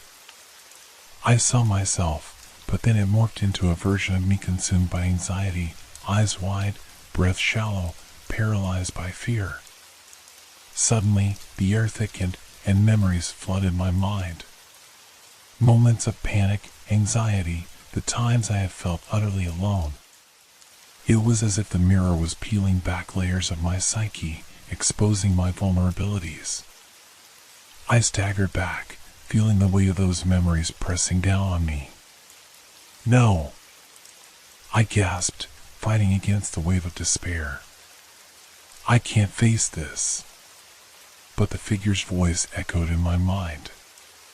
You must. Embrace it. With a surge of defiance, I stepped forward again, staring deep into the mirror. I won't let you control me, I shouted, forcing the words out. I am stronger than my fears. The reflection quaked, and for a moment, I saw a glimmer of light within it. I grasped the edge of the box, drawing strength from the realization that these fears did not define me. They were parts of me, yes, but I was more than just my anxieties. I closed my eyes, taking a deep breath. I accept you, I whispered, my voice steady. You will not hold me back anymore. The mirror shattered into 1,000 pieces, a burst of light flooding the gazebo. The echoes of my fears faded, replaced by a sense of liberation. I stumbled back, breathing heavily, but I felt lighter, as if a weight had been lifted. Bring it back, the figure urged, their voice tinged with surprise. I stepped out of the gazebo, a feeling of triumph surging through me. I've faced it, I declared, feeling a newfound power within me. I'm not afraid anymore. The figure's expression shifted from amusement to something darker, their eyes narrowing. You think this is over? The game has just begun. With that, the shadows around us deepened, and I felt the air shift. My heart raced again, but this time it was from exhilaration, not fear. I had confronted my demons, and now I was ready to face whatever lay ahead. Let's see what else you can handle, they said, as the night deepened around us, and the true game of shadows began. The figure's laughter echoed through the night, a chilling sound that sent a shiver down my spine. I could feel the weight of the darkness pressing in, but something had changed in me. I was no longer just a victim of my fears. I was ready to fight back. Where do we go from here?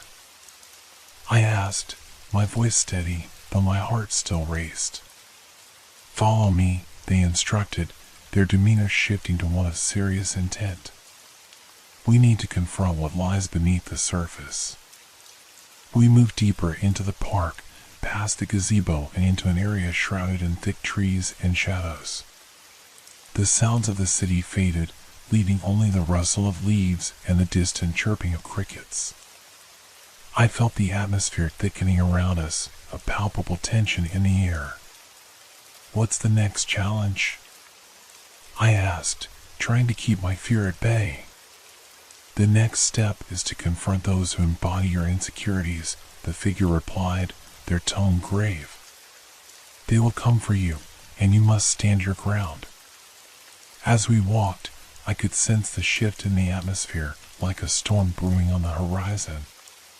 The shadows around me began to flicker and move, almost as if they were alive, responding to the tension in the air.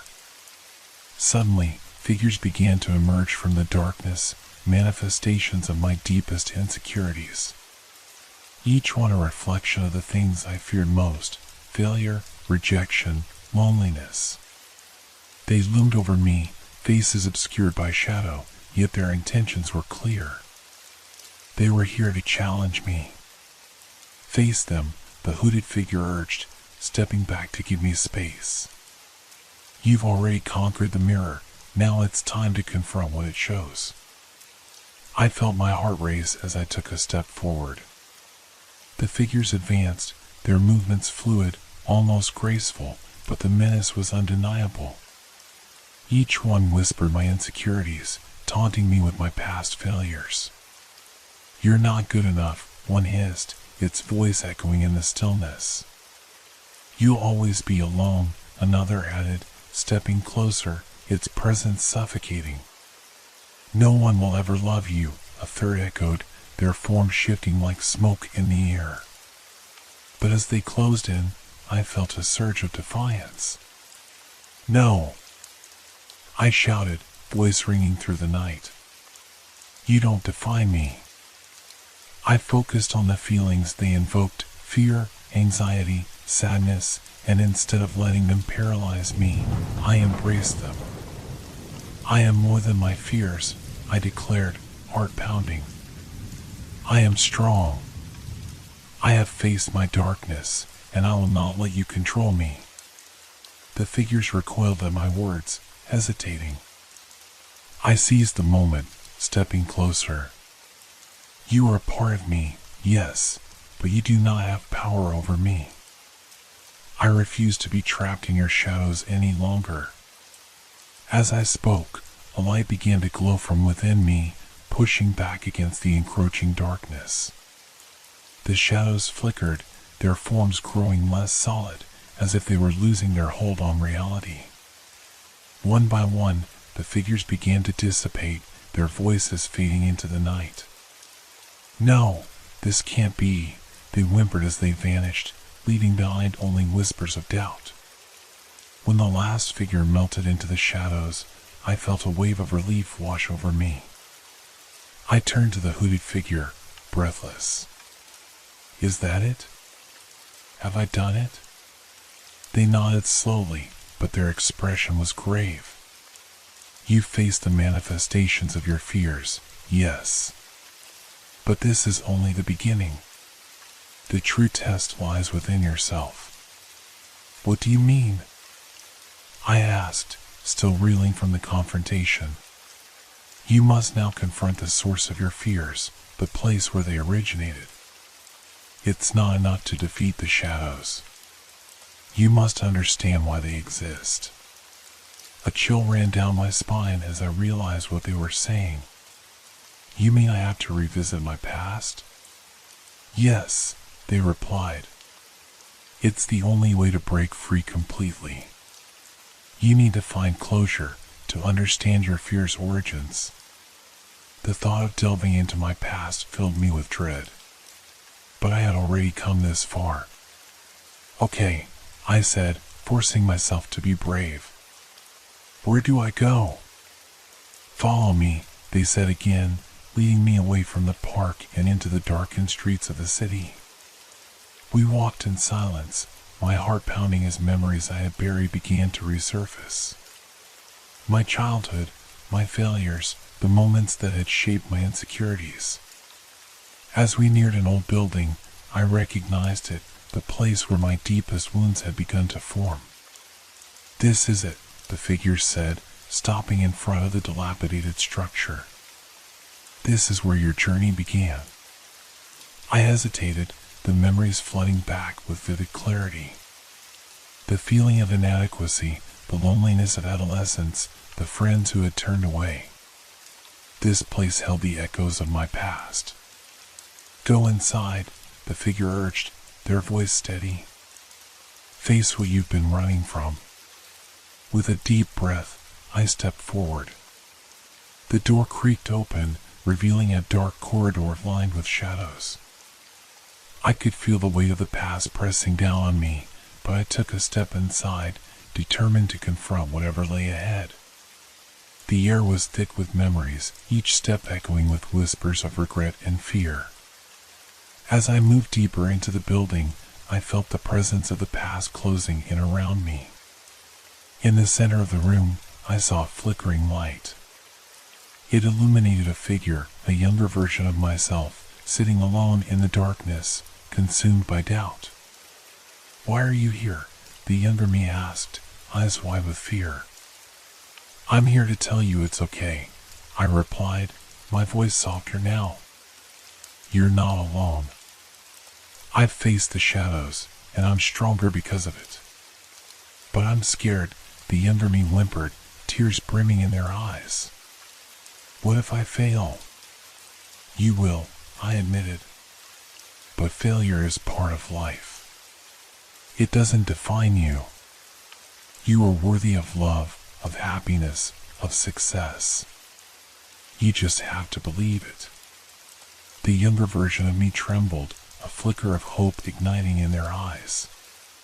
Can you promise? I promise, I said, reaching out a hand. You are not alone. You have the strength to overcome.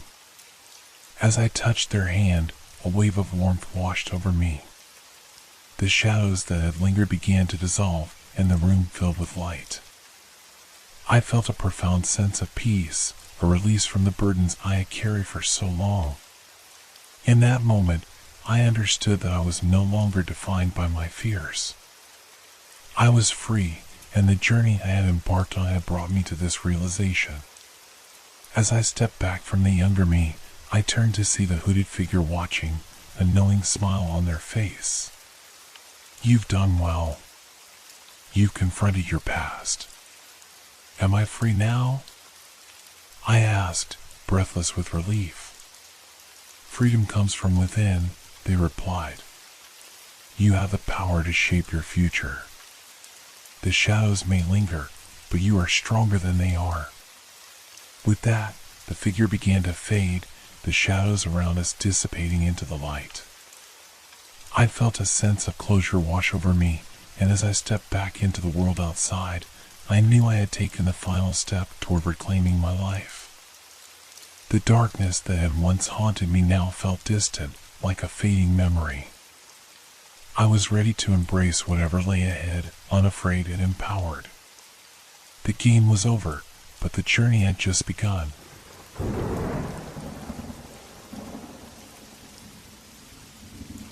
What would you do if a voice told you to keep listening, but you sensed something was very wrong? That question lingered in my mind as I settled into my usual spot at the cafe. The familiar sounds of clinking cups and muted conversations wrapped around me like a comforting blanket. I plugged in my headphones, selected my favorite playlist, and sank into the music. The rhythm pulsed through me, drowning out the noise of the world. But as the first song faded into the next, something changed. A quiet whisper cut through the melodies, almost imperceptible at first. Don't take off the headphones. My heart raced.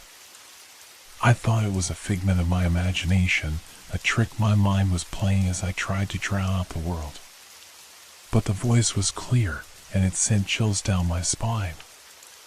I paused, looking around the cafe, half expecting to see someone watching me. But everyone was absorbed in their own worlds, oblivious to my growing anxiety. Don't take off the headphones, it repeated, the urgency in its tone unmistakable. I glanced at my phone, but the screen showed nothing unusual, just the cover art of the song playing. I was frozen, caught between the urge to obey the command and the instinct to flee. Is this some kind of prank? I wondered. I was alone, but I felt a presence looming over me, a shadow lurking just out of sight. The music resumed, but my heart wasn't in it anymore. Instead of soothing me, the notes twisted into something sinister, a dark melody that echoed the voice's warning. I shifted in my seat, unease pooling in my stomach. The voice continued, now describing my surroundings in vivid detail. You can see the barista, can't you? She's making a cappuccino, and that man in the corner is reading a newspaper. Look at the woman by the window, her face is buried in her phone. I clenched my fists, eyes darting around the cafe. How could it know?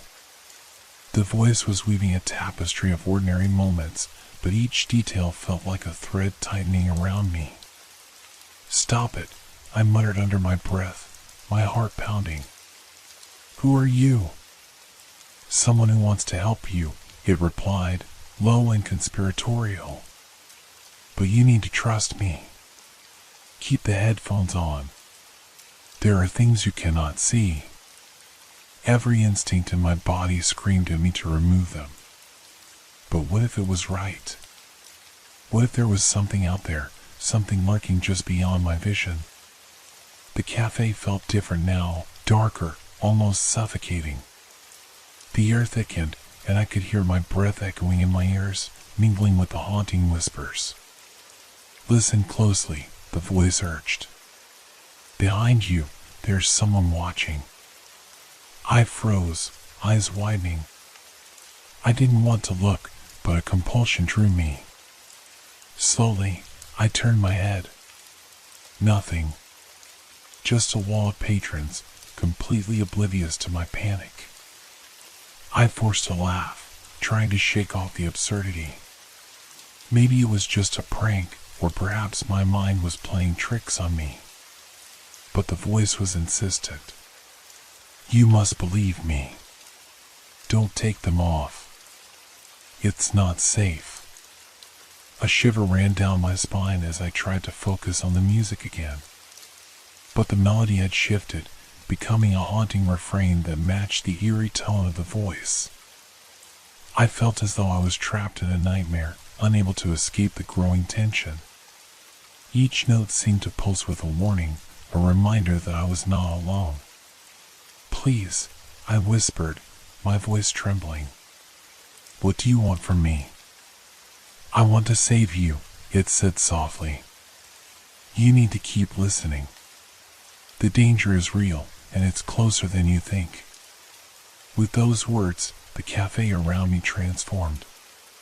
The laughter faded, the clinking cups became distant echoes, and the walls felt as if they were closing in.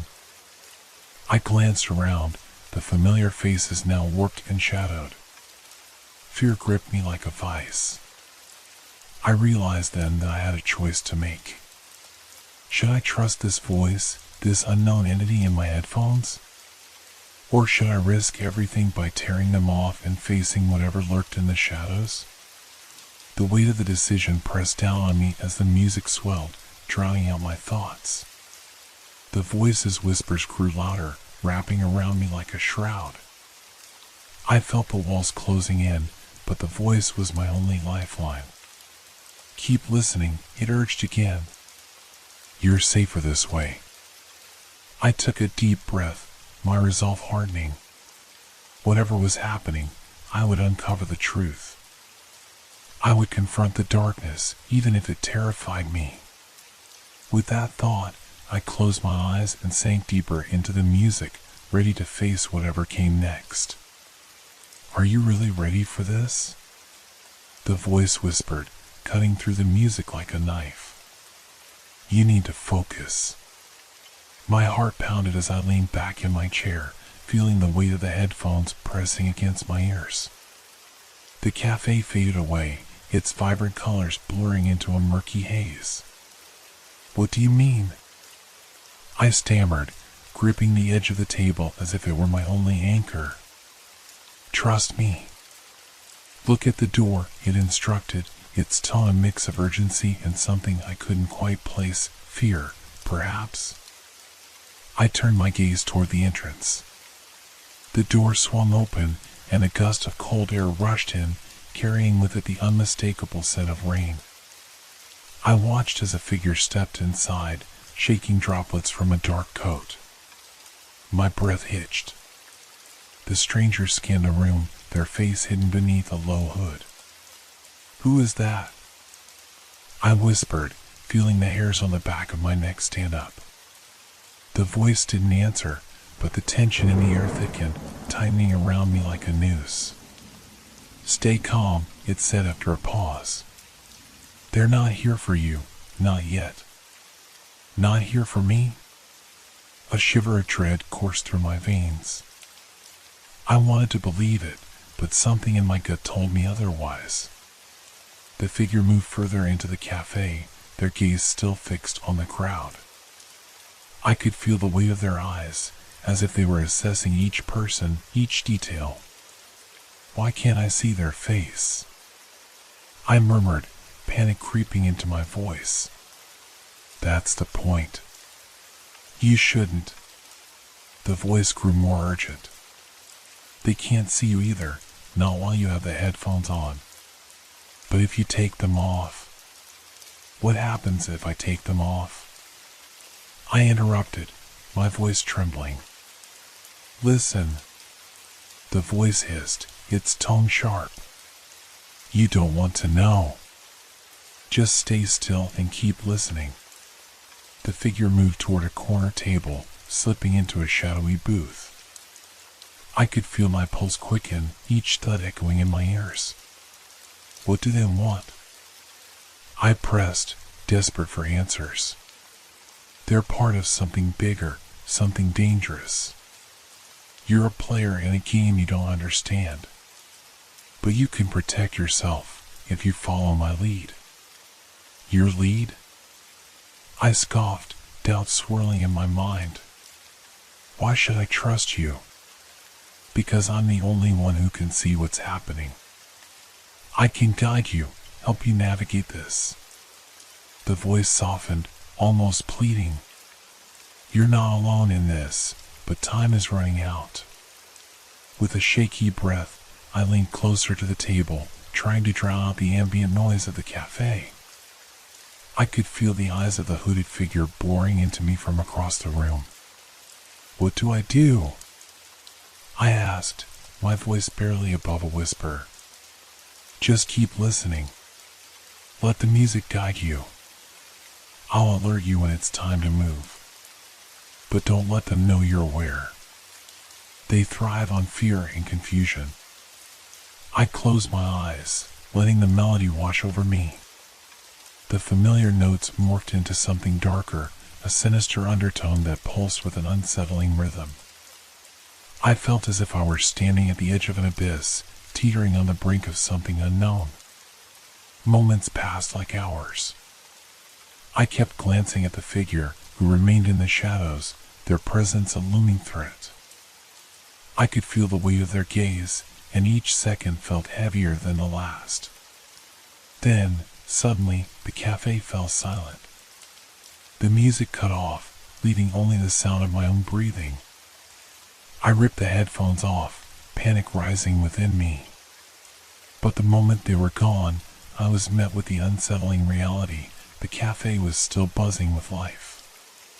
No one seemed to notice the sudden stillness, but I could feel it, a palpable tension in the air. The hooded figure stood up, their movements fluid and deliberate. They began to walk toward me, each step echoing ominously in the silence. I could feel my heart racing, fear coursing through me like electricity. What do I do? I thought, the panic rising in my throat. Put the headphones back on, the voice urged urgently in my mind. Now!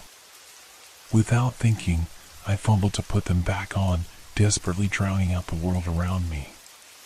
The music returned, flooding my senses, but the voice was gone. I was left alone with my pounding heart and the unsettling knowledge that I had drawn attention to myself. As I looked up, the hooded figure was just a few feet away, their face still hidden in shadow. The cafe around me swirled back into focus, but it felt surreal, like I was watching a scene from a movie, not a reality I could touch. Are you all right? A voice asked, and I turned to see a concerned barista staring at me, her brow furrowed with worry. Yes, I stammered, my voice shaky. Just a bit overwhelmed. Do you want some water? She offered, her kindness cutting through the fog of fear. I nodded, grateful for the distraction. As she turned away, I glanced back at the figure, but they were gone, swallowed by the crowd. The music shifted again, a haunting melody echoing the chaos in my mind. I knew I had to leave the cafe, to escape whatever dark game was unfolding. But I was trapped, ensnared in a web of uncertainty. I took a deep breath, bracing myself for what lay ahead. Keep your headphones on, I whispered to myself, determination stealing my resolve. Whatever was coming, I would face it. The shadows were closing in, but I wouldn't let fear dictate my choices. I would discover the truth, no matter the cost. Stay alert, the voice returned, its tone sharper now, cutting through the melody like a sudden flash of lightning. You're not safe yet. I took a deep breath, my heart still racing as I scanned the cafe, now feeling like a minefield of potential threats. The barista placed a glass of water in front of me, concern etched on her face. I smiled weakly, grateful for her kindness, but acutely aware of the tension surrounding me. Are you sure you're okay? She asked, her voice barely above a whisper. Yes, just a bit tired, I replied, forcing a casualness I didn't feel. The words felt hollow, a flimsy shield against the swirling dread in my stomach. Let me know if you need anything, she said, backing away, her eyes lingering for just a moment before she returned to the counter. I turned my attention back to the music, the comforting rhythm trying to ground me. But the voice was growing more insistent. You need to leave. Now. They're looking for you. Who? I whispered, feeling ridiculous for talking to myself in a public space. What do you mean? The figure you saw earlier wasn't just a stranger. They're part of something that wants you. The urgency in its voice sent another jolt of panic through me. I can't just leave, I muttered, glancing around. What if they're watching me? Exactly. Don't draw attention. Pretend to be normal. But you have to get out of here before they realize you're aware. I took a deep breath, the weight of its words pressing down on me. Okay, I finally said, a sense of resolve forming. I can do this. The moment I stood, I felt a shift in the atmosphere. The cafe seemed to hold its breath, the sounds dulling around me. I glanced toward the door, my escape route, but the path felt fraught with uncertainty. What if they're waiting for me? I thought, unease crawling along my spine. Just move. Act natural, the voice urged. You can do this. Head for the back exit. Nodding to myself, I forced my legs to carry me toward the back of the cafe, where the dim light flickered like a beacon. With each step, I felt the weight of unseen eyes, my skin prickling with awareness. I was hyper-aware of every detail, the scent of fresh coffee mingling with the sound of distant laughter, yet all of it felt like a facade, a veneer over a dark reality. As I reached the back door, my hand hovered over the handle. What if they see me? I whispered, glancing over my shoulder. They can if you're quick. Just go. The voice insisted, a mixture of urgency and reassurance. With a quick push, I opened the door and slipped outside. The cool air hit me like a splash of water, invigorating yet chilling. I stepped into the alleyway behind the cafe, my heart racing as I leaned against the wall, trying to gather my thoughts. Now what? I breathed, peering into the dimly lit alley, half expecting something to leap out at me. Head to your apartment. Stay in the light. Don't look back, the voice instructed. You'll be safe there. For now. I nodded, even though no one could see me. I pushed away from the wall, forcing my legs to move. The path ahead was dim, but I could make out the silhouette of the street ahead, glowing under the sodium lamps. I could do this. I had to. As I stepped onto the street, the sounds of the city enveloped me again, cars honking, distant laughter, the hum of life. But with every step, I felt that familiar unease creeping back. My pulse quickened, the shadows feeling more oppressive with each passing moment. Don't let them see your fear, the voice cautioned. They can sense it. Just keep walking. I focused on the rhythm of my feet hitting the pavement, trying to drown out the chaos of my thoughts. But as I walked, the whispering became clearer, more defined. Turn left. There's a shortcut through the park. Why a shortcut? I questioned, glancing around nervously. The park was dark, the trees looming like silent sentinels. Isn't it safer to stay on the main road? Trust me, the voice pressed, urgency sharpening its tone. You need to move quickly. It's the only way to avoid them. I hesitated, fear grappling with the instinct to listen. But the feeling of being watched crept back into my mind, a suffocating weight pressing down. Fine, I muttered, turning left into the park. The path ahead was less illuminated, but I pressed on, my breath quickening. I could hear the rustling of leaves overhead, a whisper of wind, but it felt different, charged, electric. Each step echoed, reverberating in the silence, and I could swear I heard footsteps behind me. Is someone following me? I gasped, fear clawing at my throat. No, the voice reassured, but I could feel its uncertainty. Just keep moving. Don't look back. Focus on the path ahead. I quickened my pace, the darkness swallowing me as I plunged deeper into the park. Shadows danced at the edge of my vision, and I fought the urge to glance over my shoulder. The trees loomed closer, their branches stretching like fingers, and the air felt heavy, almost stifling. Then, a flicker of movement caught my eye. I turned my head instinctively, and my breath caught in my throat.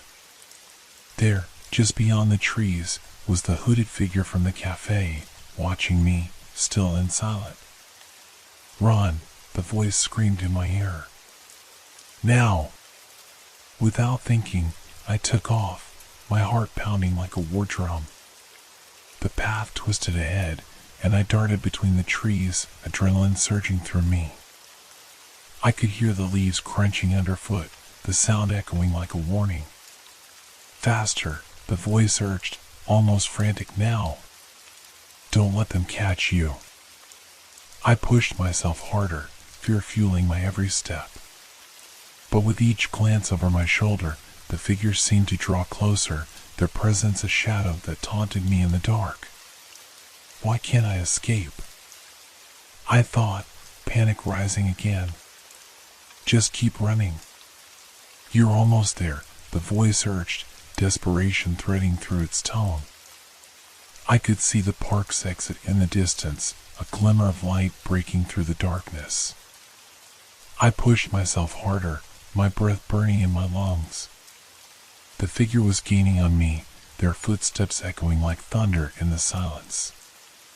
As I reached the exit, I burst into the street, my heart racing with exhilaration and terror. I turned to look back, but the figure had vanished, swallowed by the shadows of the park. I was alive, but the fear still clung to me, a specter that refused to let go. Get to your apartment, the voice insisted, its urgency palpable. You'll be safe there. You need to regroup. I nodded, even as my heart raced. I had to make it home. I had to uncover the truth behind the voice and the figure that haunted me. The night was far from over, and I was only beginning to understand the depths of the danger I faced. I raced down the street, my feet pounding against the pavement as I tried to shake off the lingering dread that clung to me. The city around me buzzed with life, but all I felt was the isolation that came from knowing something was hunting me. The voice in my headphones was my only tether to sanity, but even that was beginning to feel tenuous. Keep moving, the voice instructed. You're almost home. I turned down a familiar alley, my heart hammering as I glanced over my shoulder, half expecting the hooded figure to materialize from the shadows. But the street behind me was empty, the glow of streetlights casting long shadows that danced eerily along the walls. What do they want? I thought, desperation creeping into my thoughts.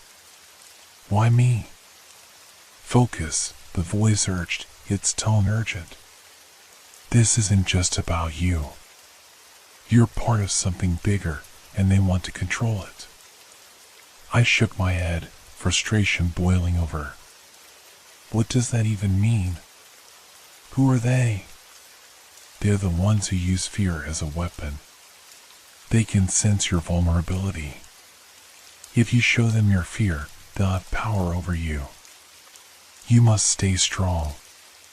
Stay strong, I echoed, though doubt gnawed at my resolve. I reached my apartment building, the familiar facade offering little comfort. I fumbled with my keys, my hands shaking as I tried to unlock the door. What if they follow me inside? Don't think like that, the voice insisted, more forceful now. You have to believe you're safe. Trust the headphones. They're your protection. Finally, the door clicked open and I stepped inside, shutting it firmly behind me. I leaned against it, catching my breath as I glanced around my dimly lit apartment. Everything felt off-kilter, as if the walls were closing in, suffocating me with the weight of the unknown. Okay, what now? I whispered, the silence amplifying my sense of isolation. I moved toward the living room, my heart still racing. What if they come here? Close the curtains, the voice advised. Block out the light. They can see you from outside. I hurried to the windows, drawing the heavy curtains shut. The darkness of my apartment wrapped around me like a shroud, and for a moment I felt a flicker of safety. But the oppressive silence returned, pressing down on me. What should I do? I asked, my voice barely above a whisper. Stay quiet. Don't make any sudden movements. I'll alert you if anything changes, the voice reassured me, but I could sense the underlying tension. You need to rest. You're exhausted. I sank onto the couch, the cushions engulfing me as I closed my eyes. Fatigue washed over me, but sleep felt elusive.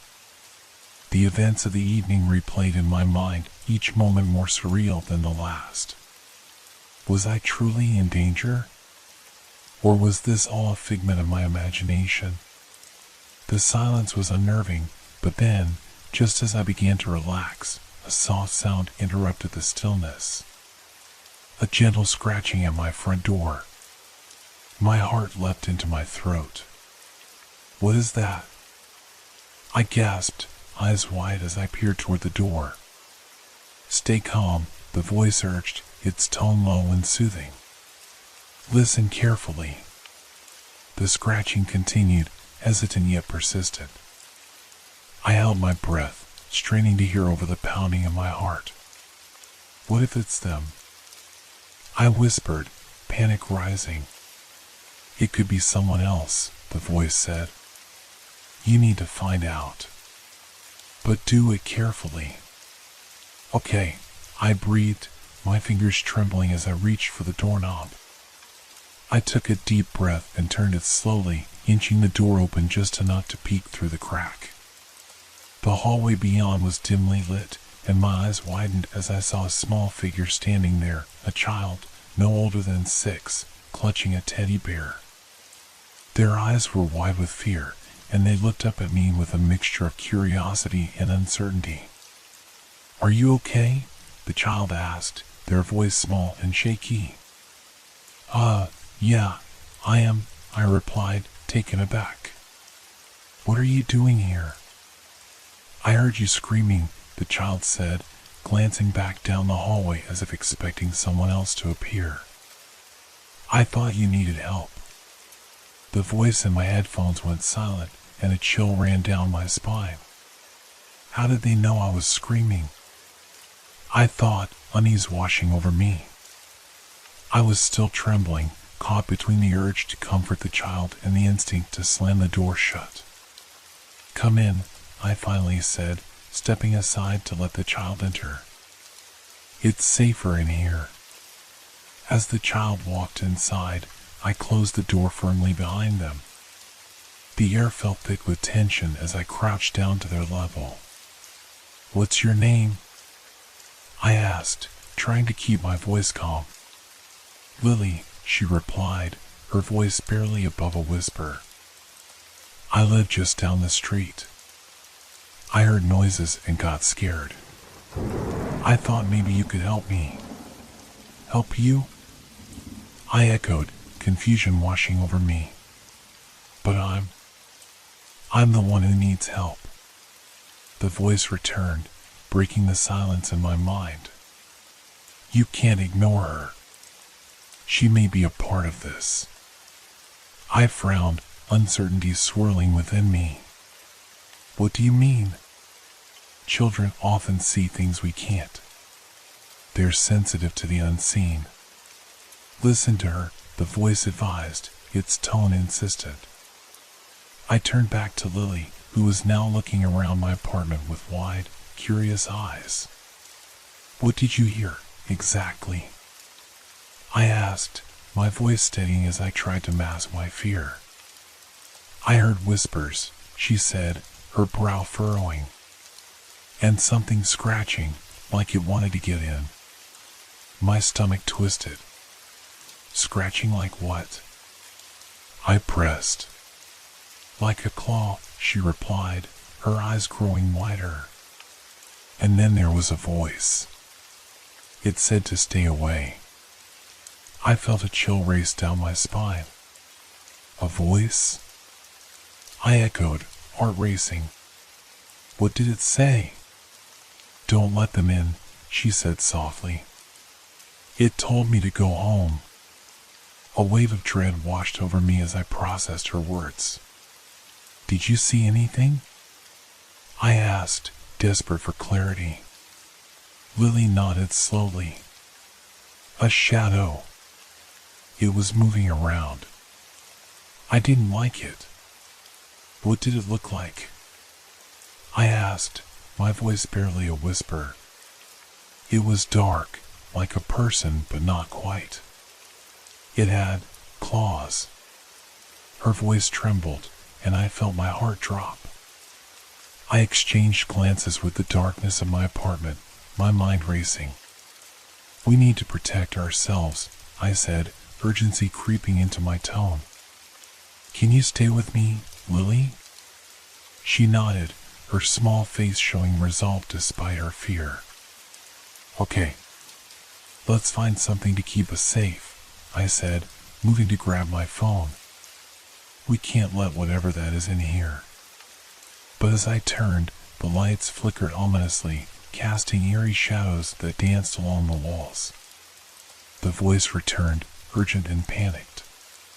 "They're coming. You need to hide. Now." I glanced at Lily, my heart pounding. "Quick. This way." I grabbed her hand, leading her toward the bathroom at the back of the apartment. The door was narrow, and I pushed it open, ushering her inside. "Stay quiet," I whispered as I shut the door, plunging us into darkness. The air was thick with tension, and I could hear Lily's shaky breaths beside me. The flickering light stopped, plunging the apartment into an unsettling stillness. The shadows loomed larger, and I could feel something dark and foreboding creeping closer, its presence a weight in the air. "What's happening?" Lily asked, her voice barely above a whisper. I held my breath, my mind racing. "We're going to be okay. Just stay close," I replied, trying to steady my voice despite the fear threatening to engulf me. Then, the scratching returned, louder now, reverberating against the door. My heart raced as I pressed my back against the wall, straining to listen. "It's here," I thought, dread pooling in my stomach. "Don't let it in," the voice in my headphones warned, its tone more urgent than ever. "It's looking for you." The scratching continued, now accompanied by a low, guttural growl that sent shivers down my spine. I could feel the walls closing in, the darkness pressing around us like a vice. "We can't stay here," I whispered to Lily, my mind racing for options. "We have to get out of the apartment." "But where will we go?" she asked, her voice trembling. "We'll find a way," I promised, my heart pounding as the growling intensified. "Just hold on." I took a deep breath, steeling myself for what lay ahead. With Lily by my side, we would face the darkness together. I would find a way to escape, no matter the cost. The storm was gathering, and the shadows were closing in. But I wasn't ready to give in just yet. I pushed open the bathroom door, the dim light of the hallway spilling in like a warning. My heart raced as I glanced back at Lily, her small figure trembling beside me. "Stay close," I urged, taking a step into the hallway. The scratching had stopped, replaced by an ominous silence that hung heavy in the air. I could feel the weight of unseen eyes, a sense of foreboding that settled in my bones. "We have to get to the front door," I whispered, trying to keep my voice steady despite the fear clawing at me. As we moved cautiously down the hall, the familiar surroundings of my apartment felt alien, the shadows shifting and twisting in ways that made my skin crawl. The kitchen, once a comforting space, now loomed like a cavern filled with secrets. Every creak of the floorboards echoed in the silence, amplifying the sense of dread. "Do you hear that?" Lily asked, her voice barely audible. I paused, straining to listen. There it was again, a soft rustle, almost like a whisper, coming from behind me. My pulse quickened. "We need to hurry," I said, quickening my pace toward the front door. Suddenly, the growl returned, low and rumbling, vibrating through the walls. Panic surged through me, and I instinctively grabbed Lily's hand, squeezing it tightly. "We can't stop now," I urged. "Just a little further." But as we reached the door, I realized the key was missing. "No, no, no!" I murmured frantically, searching my pockets. I felt the cold sweat trickle down my back. I must have left it on the counter. "What do we do?" Lily asked, her voice quivering as she looked up at me with wide, frightened eyes. "Stay here," I instructed, but I knew I couldn't leave her alone. I took a deep breath, steeling myself for what I needed to do. "I'll go get it." "No." Lily grabbed my arm. "Please don't leave me." I hesitated, feeling the weight of her fear. "I won't go far," I promised. "Just stay right here. I'll be back before you know it." As I turned to retrace my steps, the atmosphere thickened with dread. Every shadow felt alive, and the whispers grew louder, swirling around me like a dark cloud. I made my way into the kitchen, my heart pounding in my chest as I scanned the counter. There it was, the glint of metal. I rushed forward, snatching up the key, but just as I turned to head back, the shadows in the room seemed to deepen. I froze, my breath caught in my throat. From the corner of my eye, I saw it, a dark figure lurking just beyond the edge of the kitchen, its form shifting and writhing like smoke. My heart raced as I realized it was watching me. The whispers intensified, wrapping around me like a vice, filling my mind with a cacophony of fear. "Get back to her," the voice in my headphones urged, panic lacing its tone. "Now!" I bolted for the door, clutching the key tightly in my hand. The growl morphed into a shriek, echoing through the apartment as I sprinted back down the hall. My breath came in ragged gasps, and I could feel the darkness closing in behind me, like a predator stalking its prey. I reached the front door and fumbled with the key, my fingers trembling as I inserted it into the lock. "Come on," I muttered, shoving the key into the lock with all my strength. The sound of claws scraping against the floor echoed behind me, growing ever closer. With a loud click, the door swung open and I threw myself into the hallway. "Lily," I called, glancing around frantically. But the hallway was empty. "Lily," I shouted, my heart racing. The shadows danced along the walls, whispering in a language I couldn't understand. "Over here," came a small, frightened voice from the side. I turned to see Lily crouched behind a potted plant, her eyes wide with terror. Relief flooded through me. "Stay close," I commanded, grabbing her hand once more. "We have to get out of here." As we stepped into the hallway, the atmosphere shifted. The growls had turned into a cacophony of whispers, swirling around us like a tempest. I could feel the dark presence lingering just out of sight, but I had no time to think about it now. We had to escape. "Where do we go?" Lily asked, looking up at me with fear etched on her small face. "Anywhere but here," I replied, scanning the dimly lit corridor. "We need to find an exit." As we moved deeper into the building, the whispers intensified, growing louder and more frantic. I could feel the shadows pressing on us, trying to envelop us in darkness. "Don't look back," I whispered, forcing myself to focus on the way ahead. We turned a corner and stumbled upon a fire exit. My heart raced as I pushed the door open, revealing a narrow staircase leading down into darkness. "We can go down," I suggested, glancing at Lily. "Will it be safe?" she asked, her voice trembling. "It's better than staying here," I urged. "We have to take the chance." With a nod, she squeezed my hand tighter, and we stepped through the door. The metal stairway creaked under our weight as we descended, the air growing colder with each step. The whispers from above faded, but the sense of being hunted remained.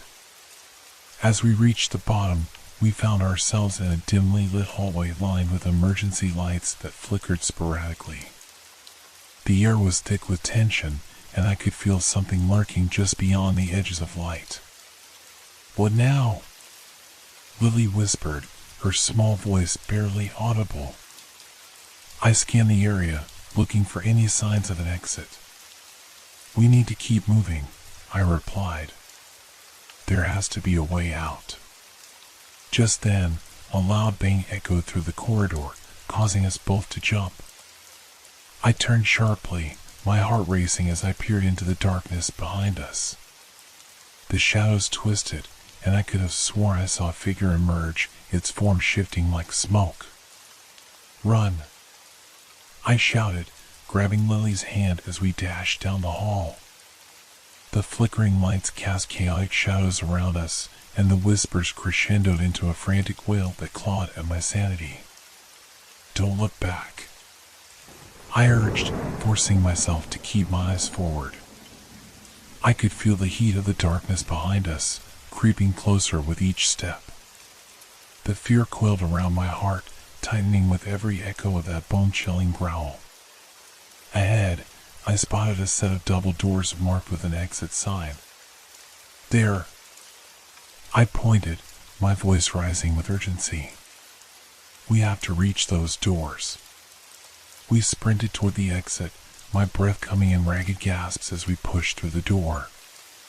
The sudden rush of fresh air hit us, a stark contrast to the suffocating atmosphere we had just escaped. We stumbled onto the street, the night air cool against my skin. But the sense of relief was short-lived.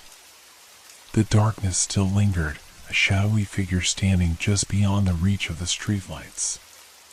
"Lily, run!" I shouted, pulling her along as we raced down the street.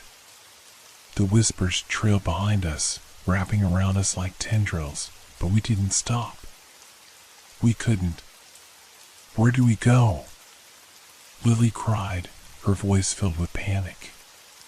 Anywhere but here, I yelled, scanning the darkened street for a safe haven. Just ahead, I spotted a brightly lit cafe, the warm glow spilling out into the night. In there, I pointed. We sprinted toward the cafe, my heart pounding as I flung open the door. The bell above jingled, but the comforting sound was overshadowed by the chaotic fear coursing through my veins. I pulled Lily inside, the familiar aroma of coffee and pastries offering a fleeting sense of safety. Stay here, I instructed, searching the room. Find a place to hide. As I moved toward the counter, I could feel the darkness pressing against the glass door, its shape distorted by the bright lights inside. The whispers faded, replaced by the soft hum of conversation and clinking dishes. But I knew it wasn't over. Just keep your head down, I told Lily, my voice steady as I approached the barista. We need help. The barista looked at me, concern etched on her face. Are you okay? You look frightened. There's something out there, I explained, my heart racing. Something that's been following us. Before I could elaborate, a cold gust of wind swept through the cafe, extinguishing a few candles on the tables. The lights flickered ominously, and the temperature dropped. My stomach dropped as the whispers returned, echoing through the room. We have to go, I yelled, grabbing Lily's hand once more. Now! We dashed toward the back exit, the barista calling after us in confusion. But I didn't stop. I had to protect Lily, to keep her safe from whatever darkness was out there. The whispers grew louder as we pushed through the door, spilling back into the cool night air. But as we emerged, we found ourselves face to face with the shadowy figure once again. It loomed larger than life, its form twisting and writhing like a living nightmare. My breath caught in my throat, and fear paralyzed me. Run, the voice in my headphones screamed, a final desperate plea. You must escape. In that moment, something snapped inside me. I wasn't going to let fear dictate my actions any longer. I turned to Lily, her small hand still clasped in mine.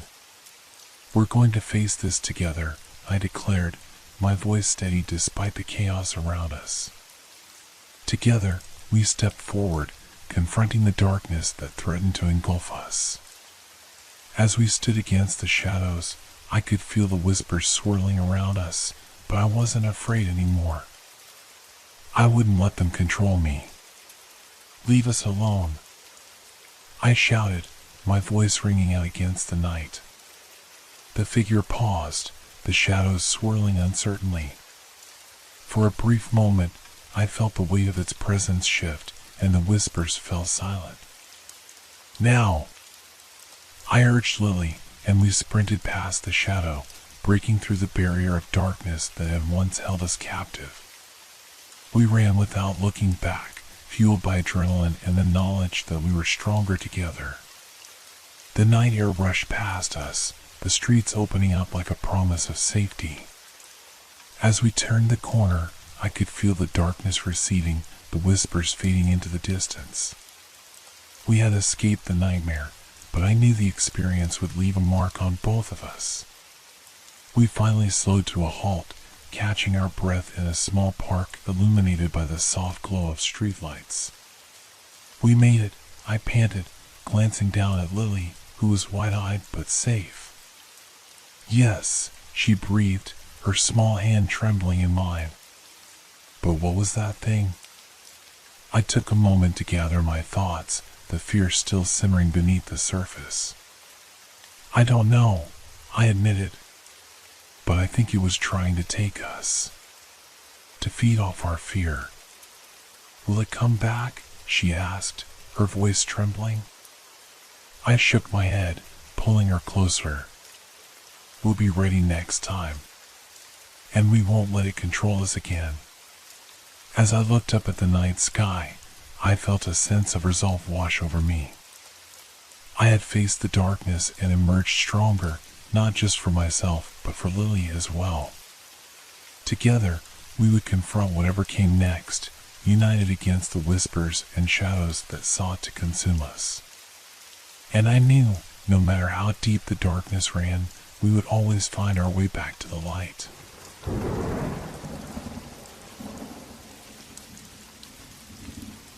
Have you ever woken up with a feeling of dread that clings to you like a shadow?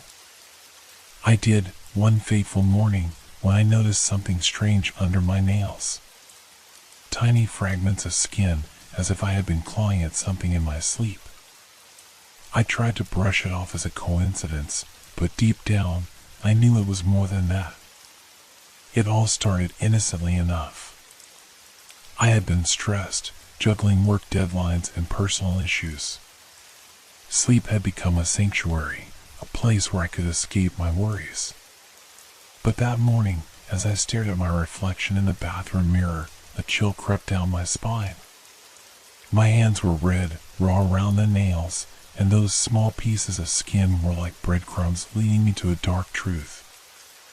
I shrugged it off, thinking I might have scratched myself in a restless sleep. But the following night, as I settled into bed, I felt a strange unease settle in the pit of my stomach. The house was quiet, too quiet, the kind of silence that makes your skin prickle. I tried to shake it off, telling myself I was just being paranoid. As I drifted into sleep, I found myself in a dream that felt far too vivid. I was standing in a dark room, shadows swirling around me like smoke. I could hear whispers, incoherent yet urgent, echoing in the back of my mind. The air was thick with tension, and I felt a presence behind me, watching, waiting. When I awoke the next morning, I was greeted by a familiar sight, more skin fragments under my nails. This time, there were more of them, and my hands bore fresh scratches. They were deep, angry lines that seemed to tell a story I couldn't remember. Panic began to seep into my thoughts, and I couldn't shake the feeling that something was very wrong. I couldn't let anyone see my hands, not yet. I wore gloves while I worked, convincing myself it was just a phase I would get through. But as the days turned into weeks, the strange occurrences continued. Each morning brought new marks, new signs of a struggle I couldn't recall. The whispers in my dreams grew louder, more insistent, like a siren calling me to the depths of a dark ocean. At first, I tried to ignore it. I distracted myself with work, friends, and mundane activities. But the whispers followed me, creeping into my waking hours. I would catch myself staring at my hands, the evidence of my nightly battles laying bare before me. Each time I washed them, I would feel a fleeting sense of panic. Was I losing my mind? Then came the night that changed everything. I had returned home late from a gathering, my mind buzzing with conversation and laughter. But as soon as I closed the door behind me, the air shifted. It felt heavy, laden with something unnameable. I switched on the lights, the warm glow illuminating the familiar corners of my apartment. But something felt off. I went to bed, trying to shake off the unease that clung to me. As I drifted into sleep, I felt that same presence again, lurking just beyond the veil of dreams. This time, it felt closer, more tangible. I could sense its breath against my skin, cold and malevolent. When I awoke, I was not in my bed. I found myself sprawled on the floor, my heart racing. I blinked against the harsh light of the morning sun streaming through the window. My hands were trembling, and as I pulled them into view, I gasped. My palms were coated in dark, wet substance.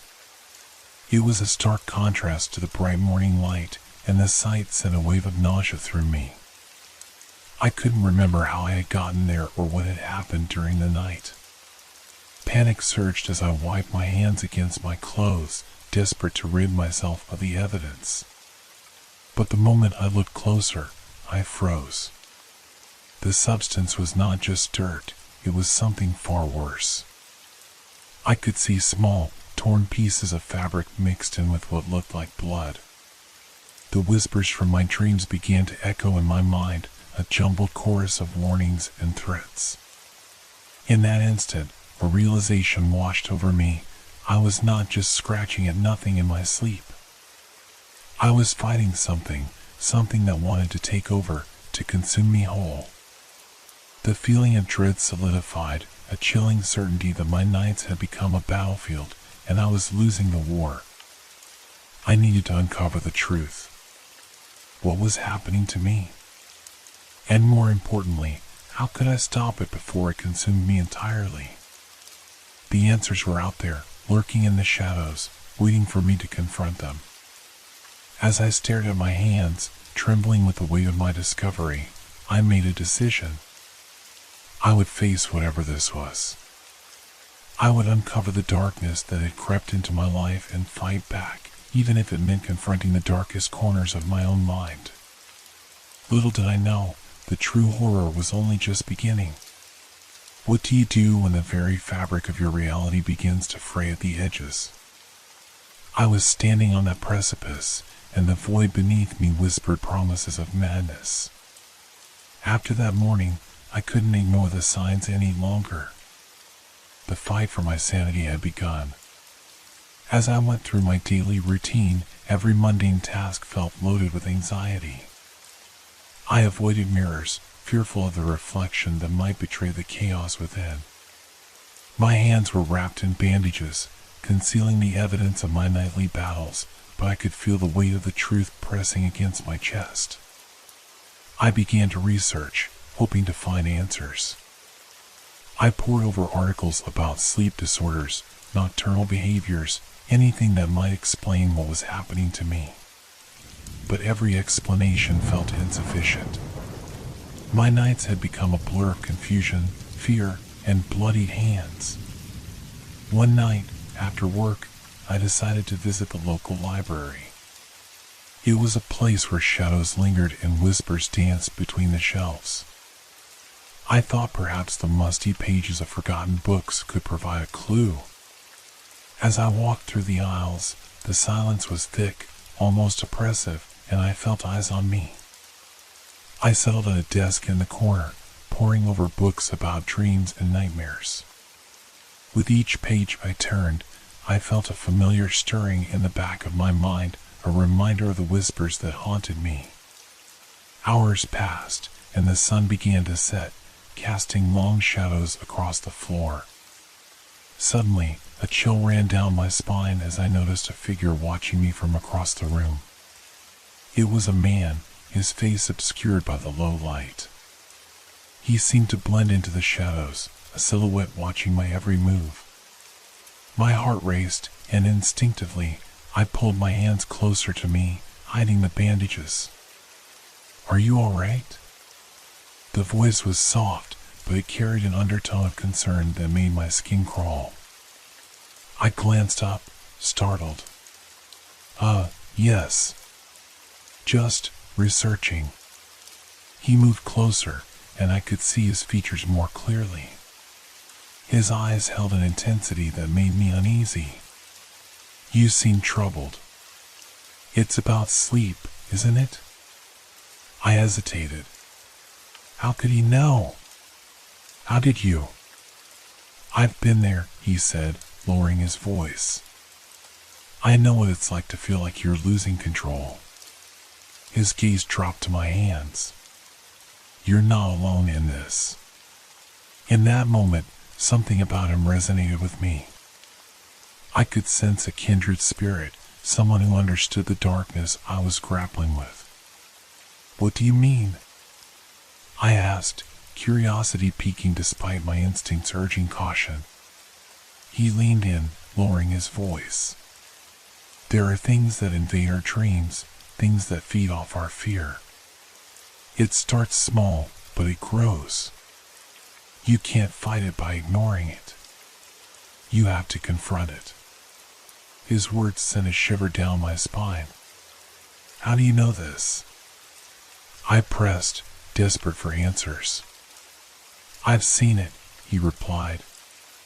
It took my sister. I couldn't save her, but I've learned how to fight back.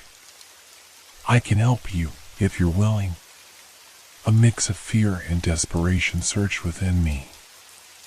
I couldn't let whatever this was take me, too.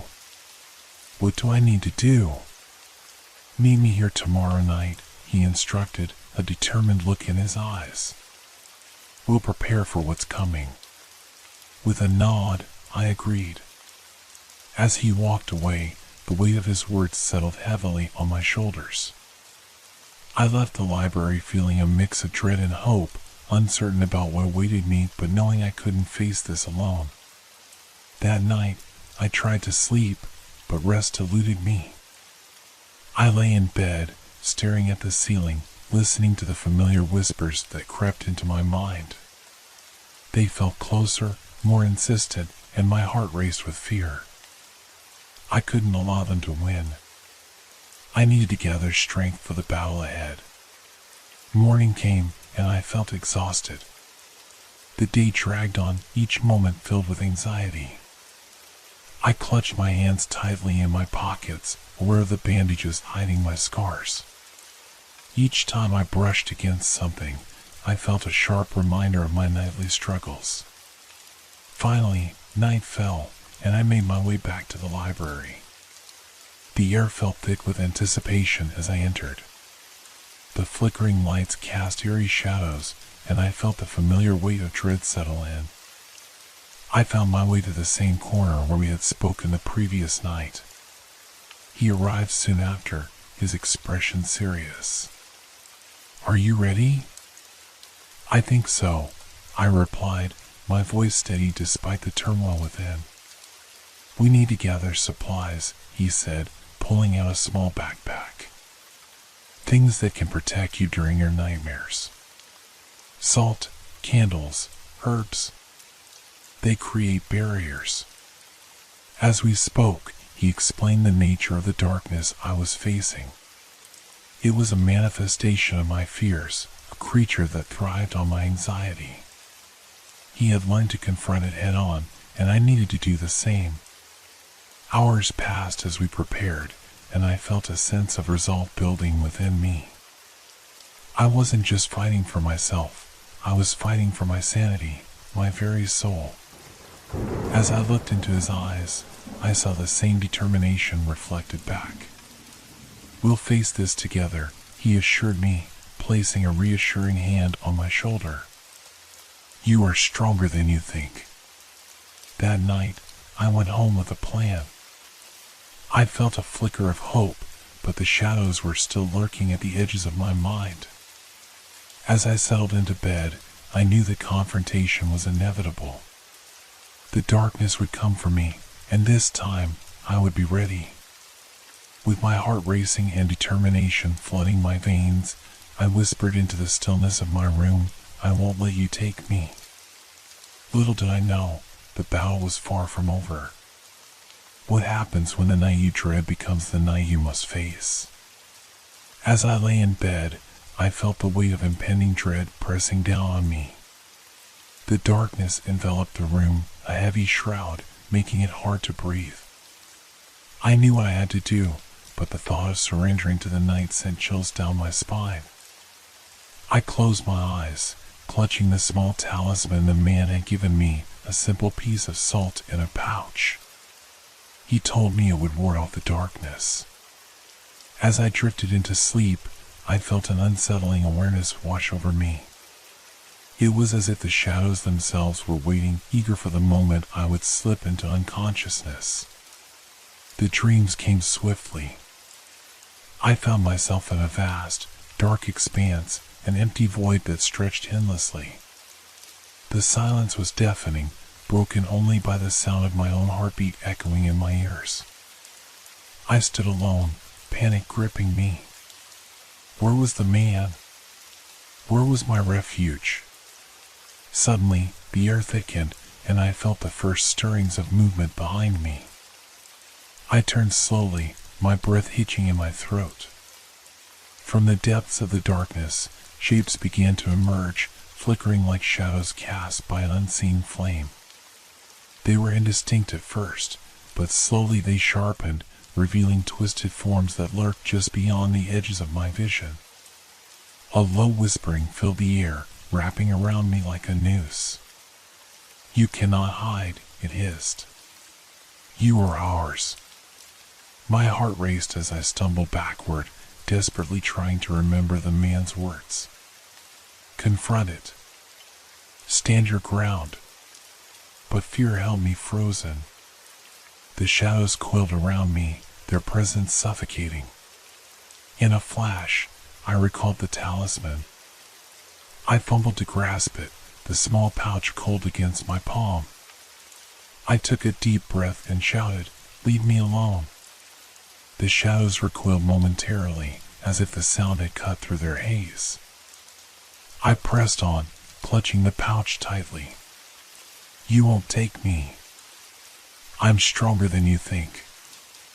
As I spoke, I could feel a shift in the air. The darkness trembled, and I took a step forward, emboldened by my words.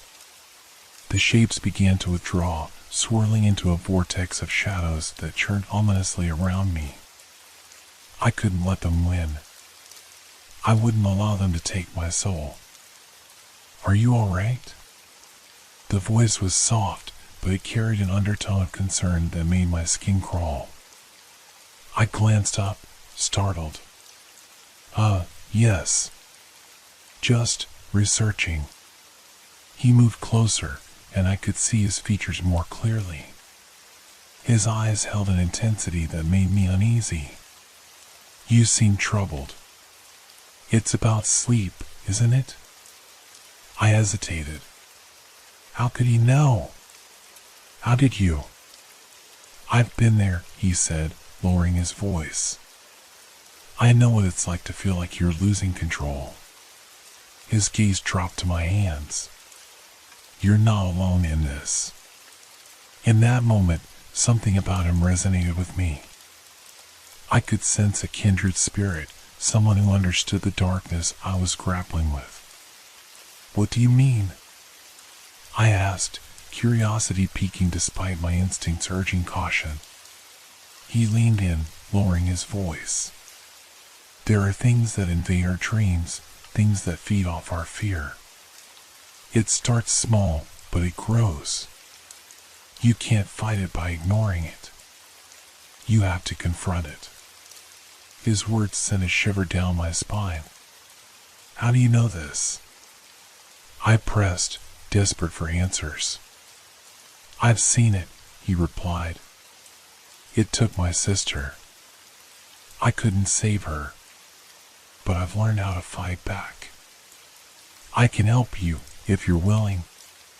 A mix of fear and desperation surged within me. I couldn't let whatever this was take me, too. "What do I need to do?" "Meet me here tomorrow night," he instructed, a determined look in his eyes. "We'll prepare for what's coming."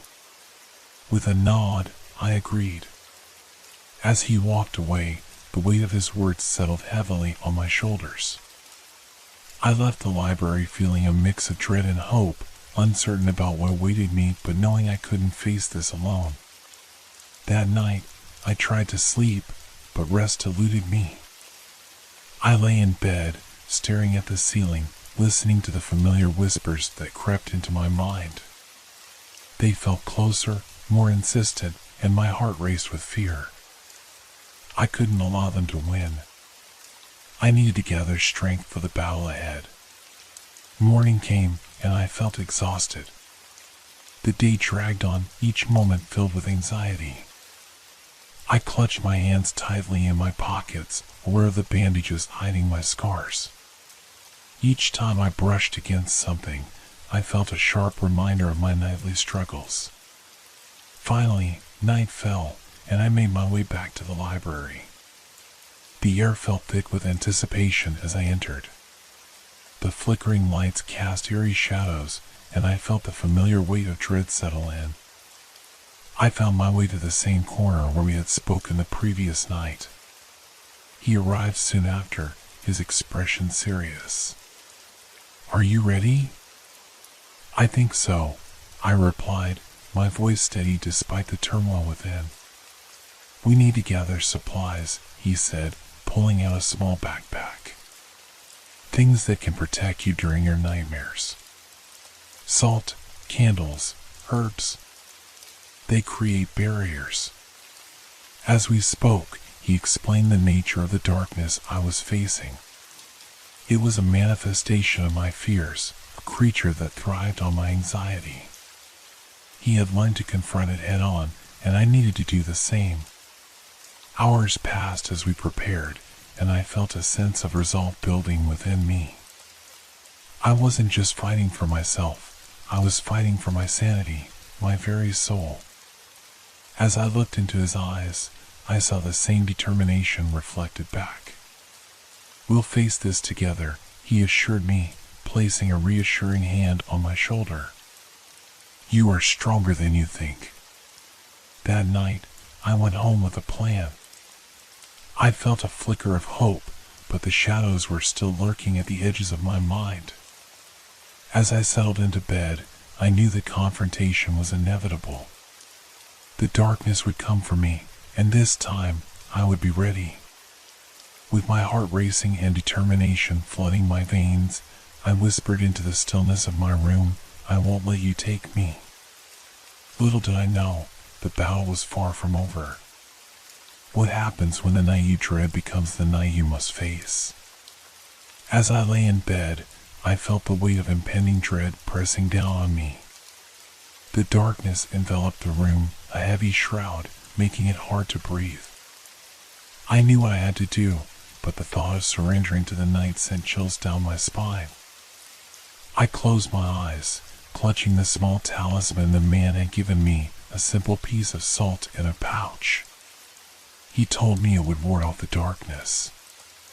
As I drifted into sleep, I felt an unsettling awareness wash over me. It was as if the shadows themselves were waiting, eager for the moment I would slip into unconsciousness. The dreams came swiftly. I found myself in a vast, dark expanse, an empty void that stretched endlessly.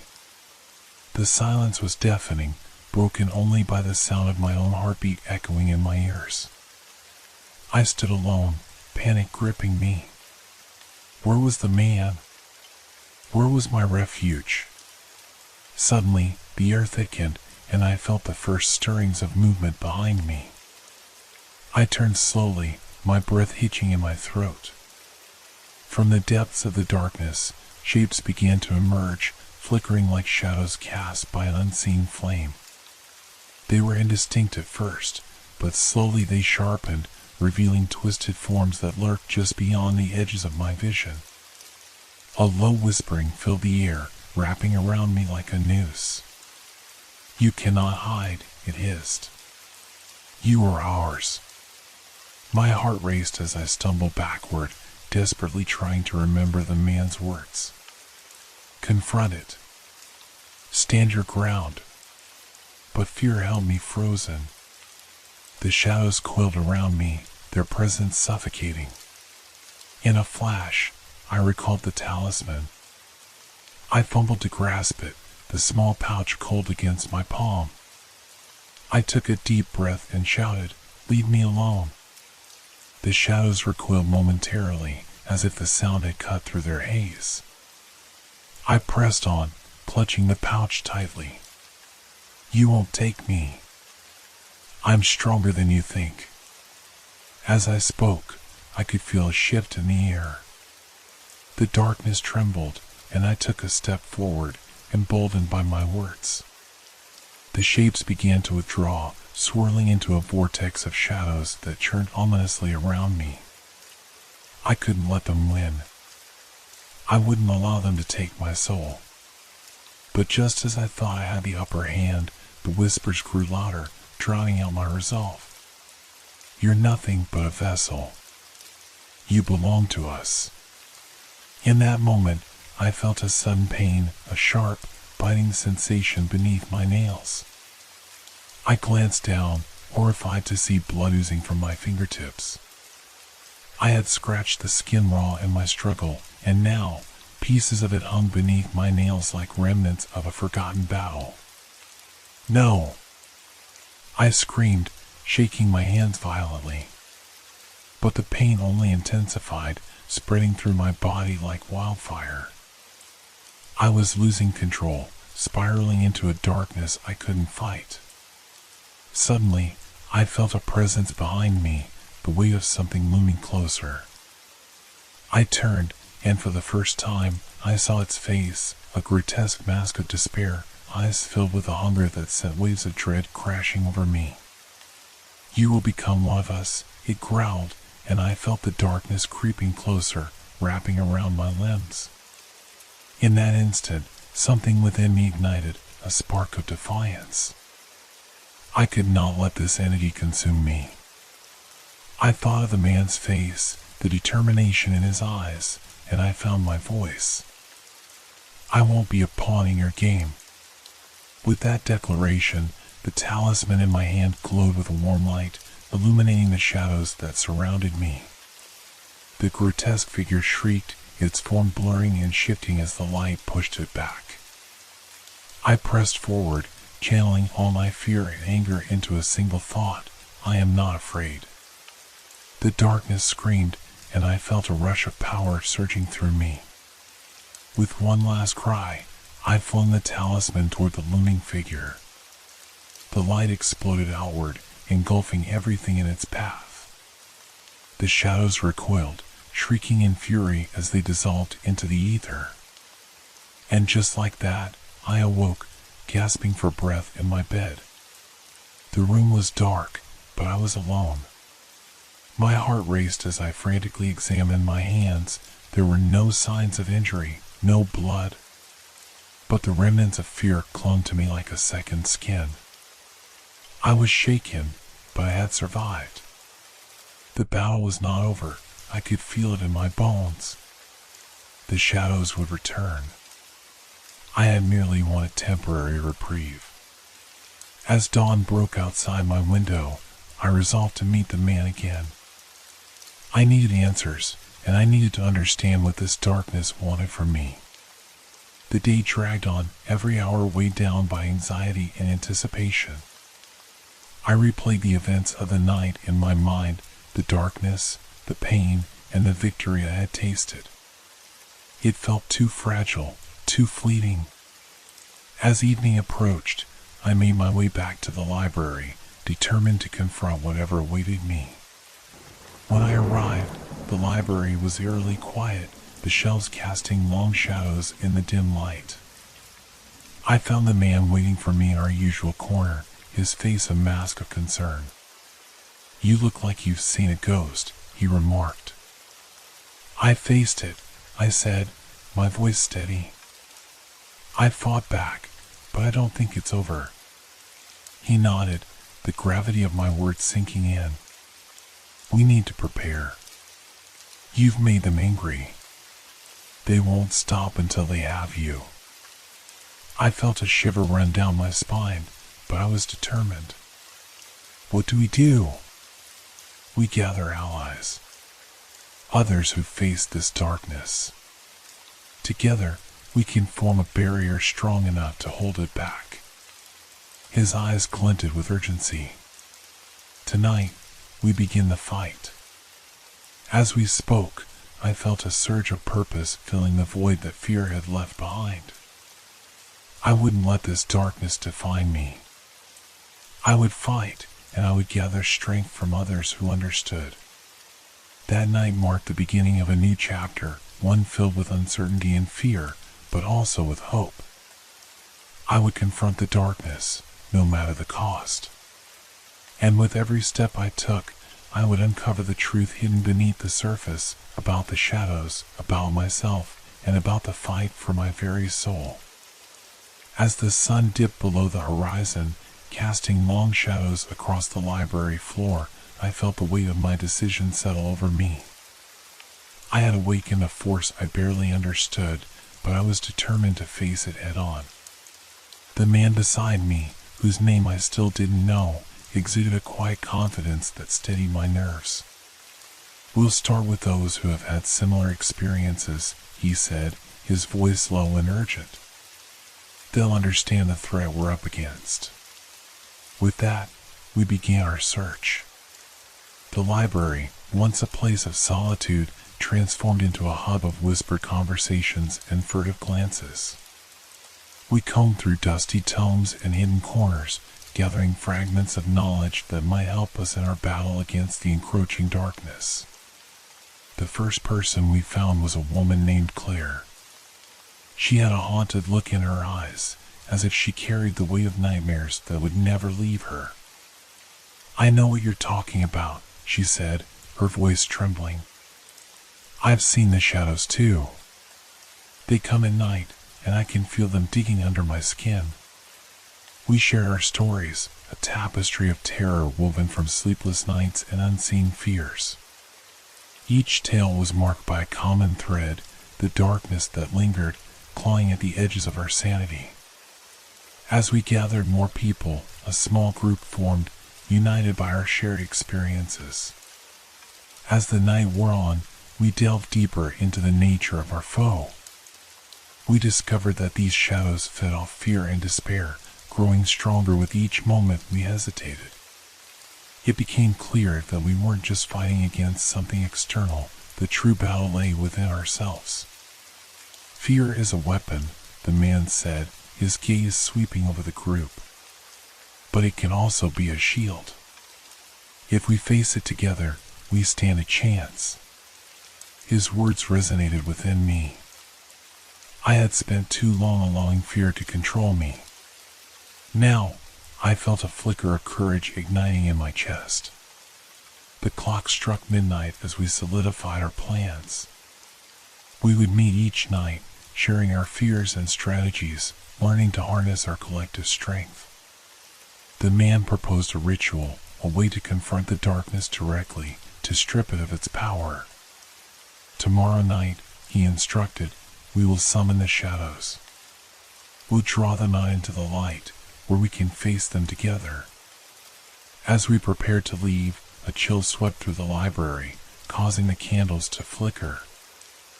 I felt a shiver creep down my spine, a reminder that the darkness was always close. But I wasn't afraid. Not anymore. That night, I lay in bed, listening to the sounds of the world outside.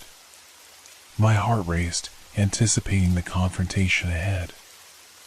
I closed my eyes, recalling the tales we had shared. With every breath, I felt more grounded, more prepared to face whatever awaited me. When morning arrived, it brought a sense of urgency. I spent the day contemplating our plans, focusing on the ritual. Would it truly work? Would it draw the shadows out, or would it unleash something far worse? As evening descended, I made my way back to the library. The air was thick with tension, the atmosphere charged with anticipation. The group gathered, their faces illuminated by candlelight. We formed a circle, our hands clasped tightly, creating a barrier against the darkness. The man stood at the center, his voice steady and commanding. "Tonight, we will confront our fears. We'll face the shadows that haunt us and reclaim our power." He led us in a chant, our voices rising and falling like a tide. The room hummed with energy, a collective heartbeat echoing against the walls. I closed my eyes, allowing the words to wash over me, embracing the strength of those around me. As we chanted, I felt a shift in the air. The shadows thickened, swirling at the edges of the room. A low, ominous whisper filled the space. "You think you can defy us?" it hissed, a cacophony of voices intertwining. "You are nothing." But we stood firm, our grip tightening around one another's hands. I felt the warmth of the talisman resting against my chest, a reminder of my own strength. "We are not afraid," I shouted, breaking through the rising panic. The shadows recoiled momentarily, and in that moment, I understood the truth. We were not just confronting the darkness, we were redefining it. Together, we pushed against it, our collective a beacon of light in the suffocating gloom. Then, something shifted. A figure emerged from the shadows, a grotesque silhouette, a nightmare made flesh. It loomed larger than anything I had ever seen, its eyes glowing with an insatiable hunger. "You cannot escape your fate," it growled. But as it advanced, we held our ground, channeling our fears into a single thought: we would not be victims any longer. With every chant, we pushed back against the figure, illuminating the room with a blinding light that radiated from our unity. In that moment, I felt an overwhelming rush of energy surge through me. The darkness shrieked, its form beginning to unravel. "No! You cannot do this," it howled, but we pressed on, our voices melding into one harmonious cry. With a final surge, the shadows exploded outward, dissipating into the ether like smoke in the wind. I gasped as the oppressive weight lifted, and for the first time in what felt like an eternity, I could breathe freely. We stood there, panting, in the afterglow of our victory. But as I looked around, I saw uncertainty reflected in the eyes of my companions. We had won this battle, but the war was far from over. "Tonight was only the beginning," the man said, his voice steady. "The shadows will return, and we must be ready." As we left the library, a sense of camaraderie enveloped us. Together, we would face the darkness, prepared for whatever lay ahead. I could feel the pulse of my heart steadying, the fear that had once consumed me replaced by a fierce determination. The journey was just beginning, and as long as we stood together, I knew we could confront the shadows, no matter how deep they ran. Days turned into weeks as our small group gathered each night in the library, strengthening our bond and preparing for the inevitable return of the shadows. Each meeting was a mixture of shared experiences, strategies, and the ever-present specter of fear. We were becoming a family forged in the fires of our nightmares, united by a singular purpose. But the tranquility we had found was fragile. Whispers in the dark crept closer each night, and I could feel the shadows lurking just beyond the edges of my consciousness, waiting for the moment we would falter. One evening, Claire arrived visibly shaken. Her hands trembled as she clutched a small notebook, pages crumpled and stained. I had a vision," she stammered, her voice barely above a whisper. "They're planning something. They want to lure us out, one by one." A tense silence filled the room. I felt a chill run down my spine. "Lure us out? How?" "I don't know," she replied, her eyes wide with fear. "But I saw faces, people we care about. They're using them against us." The thought was chilling. I had lost too much already. The idea of being manipulated by the very shadows we were trying to fight felt like a betrayal. But we couldn't let fear take hold. We needed to stand united. "Let's prepare," the man said, his voice steady. "We'll set up a watch. If they try to separate us, we won't let it happen." That night, we devised a plan. Each member of our group would take turns keeping watch, ensuring that none of us ventured into the darkness alone. We would use the talismans we had made from salt and herbs, carrying them close to our hearts as a protective barrier. As we settled in for another night of vigilance, the tension in the air felt electric.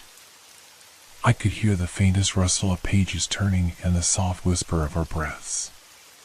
The library, once a sanctuary, now felt like a battleground. The shadows were relentless, testing our resolve with every flicker of candlelight. But as we stood together, I felt a strength growing within me.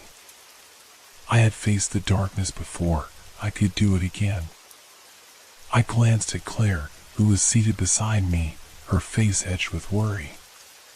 "We'll get through this," I said softly, squeezing her hand. "We're stronger together." Hours passed, and the weight of the night pressed down upon us. The shadows crept closer, but we remained vigilant, our hearts beating as one. Just as I began to let my guard down, the flickering candles suddenly extinguished, plunging us into darkness. A rush of cold air swept through the library, and a familiar whisper filled the room. "Come to us. We have something for you." Panic surged within me. "Stay close," I shouted, gripping Claire's hand tighter. "Do not let go." The whispers grew louder, swirling around us like a tempest. "One by one, you will join us. Your fears are our feast." I could feel the shadows pressing in, but we held our ground. The man stepped forward, raising his voice above the chaos. "You are nothing but illusions. We are not afraid of you." In response, a figure emerged from the darkness, its form shifting and flickering like a flame. It took the shape of a beloved friend, someone I had lost long ago.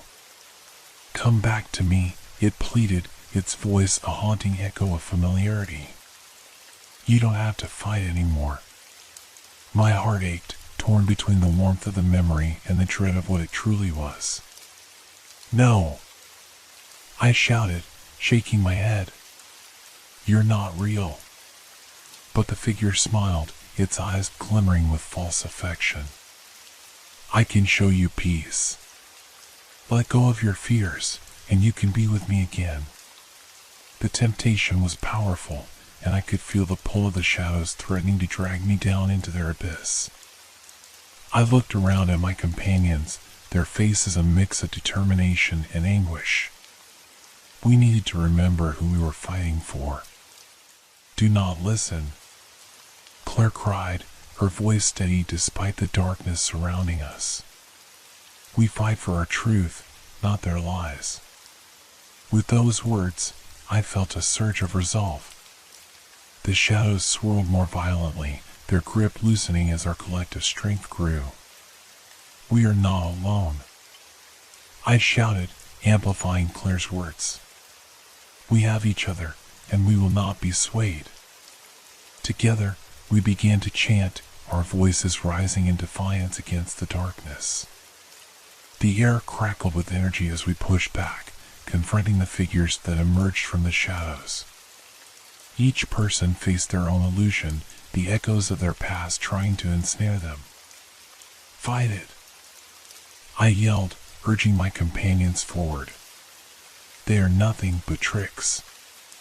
As our voices intertwined, a blinding light erupted from our center, illuminating the room and banishing the darkness. The illusions writhed, their forms flickering before disintegrating into tendrils of smoke. But just as victory seemed within reach, a chilling silence enveloped us. The shadows had retreated, but I could feel their presence lingering, watching and waiting for their next opportunity. Panting and shaken, we gathered in the center of the room, leaning on each other for support. "We survived," the man said, his voice a mixture of relief and concern. "But they will come again. We need to be ready." As dawn approached, I knew that the battle was far from over. The darkness was clever and relentless. We had faced it together, but it would find new ways to exploit our fears. And as I looked into the eyes of my friends, I realized that this fight was not just about survival. It was about reclaiming our lives, our memories, and our strength. With each encounter, we were learning, growing stronger. The shadows would not claim us. Together, we would face the next challenge head-on, and I would do everything in my power to protect those I had come to love. The darkness might be relentless, but so are we. We would not falter.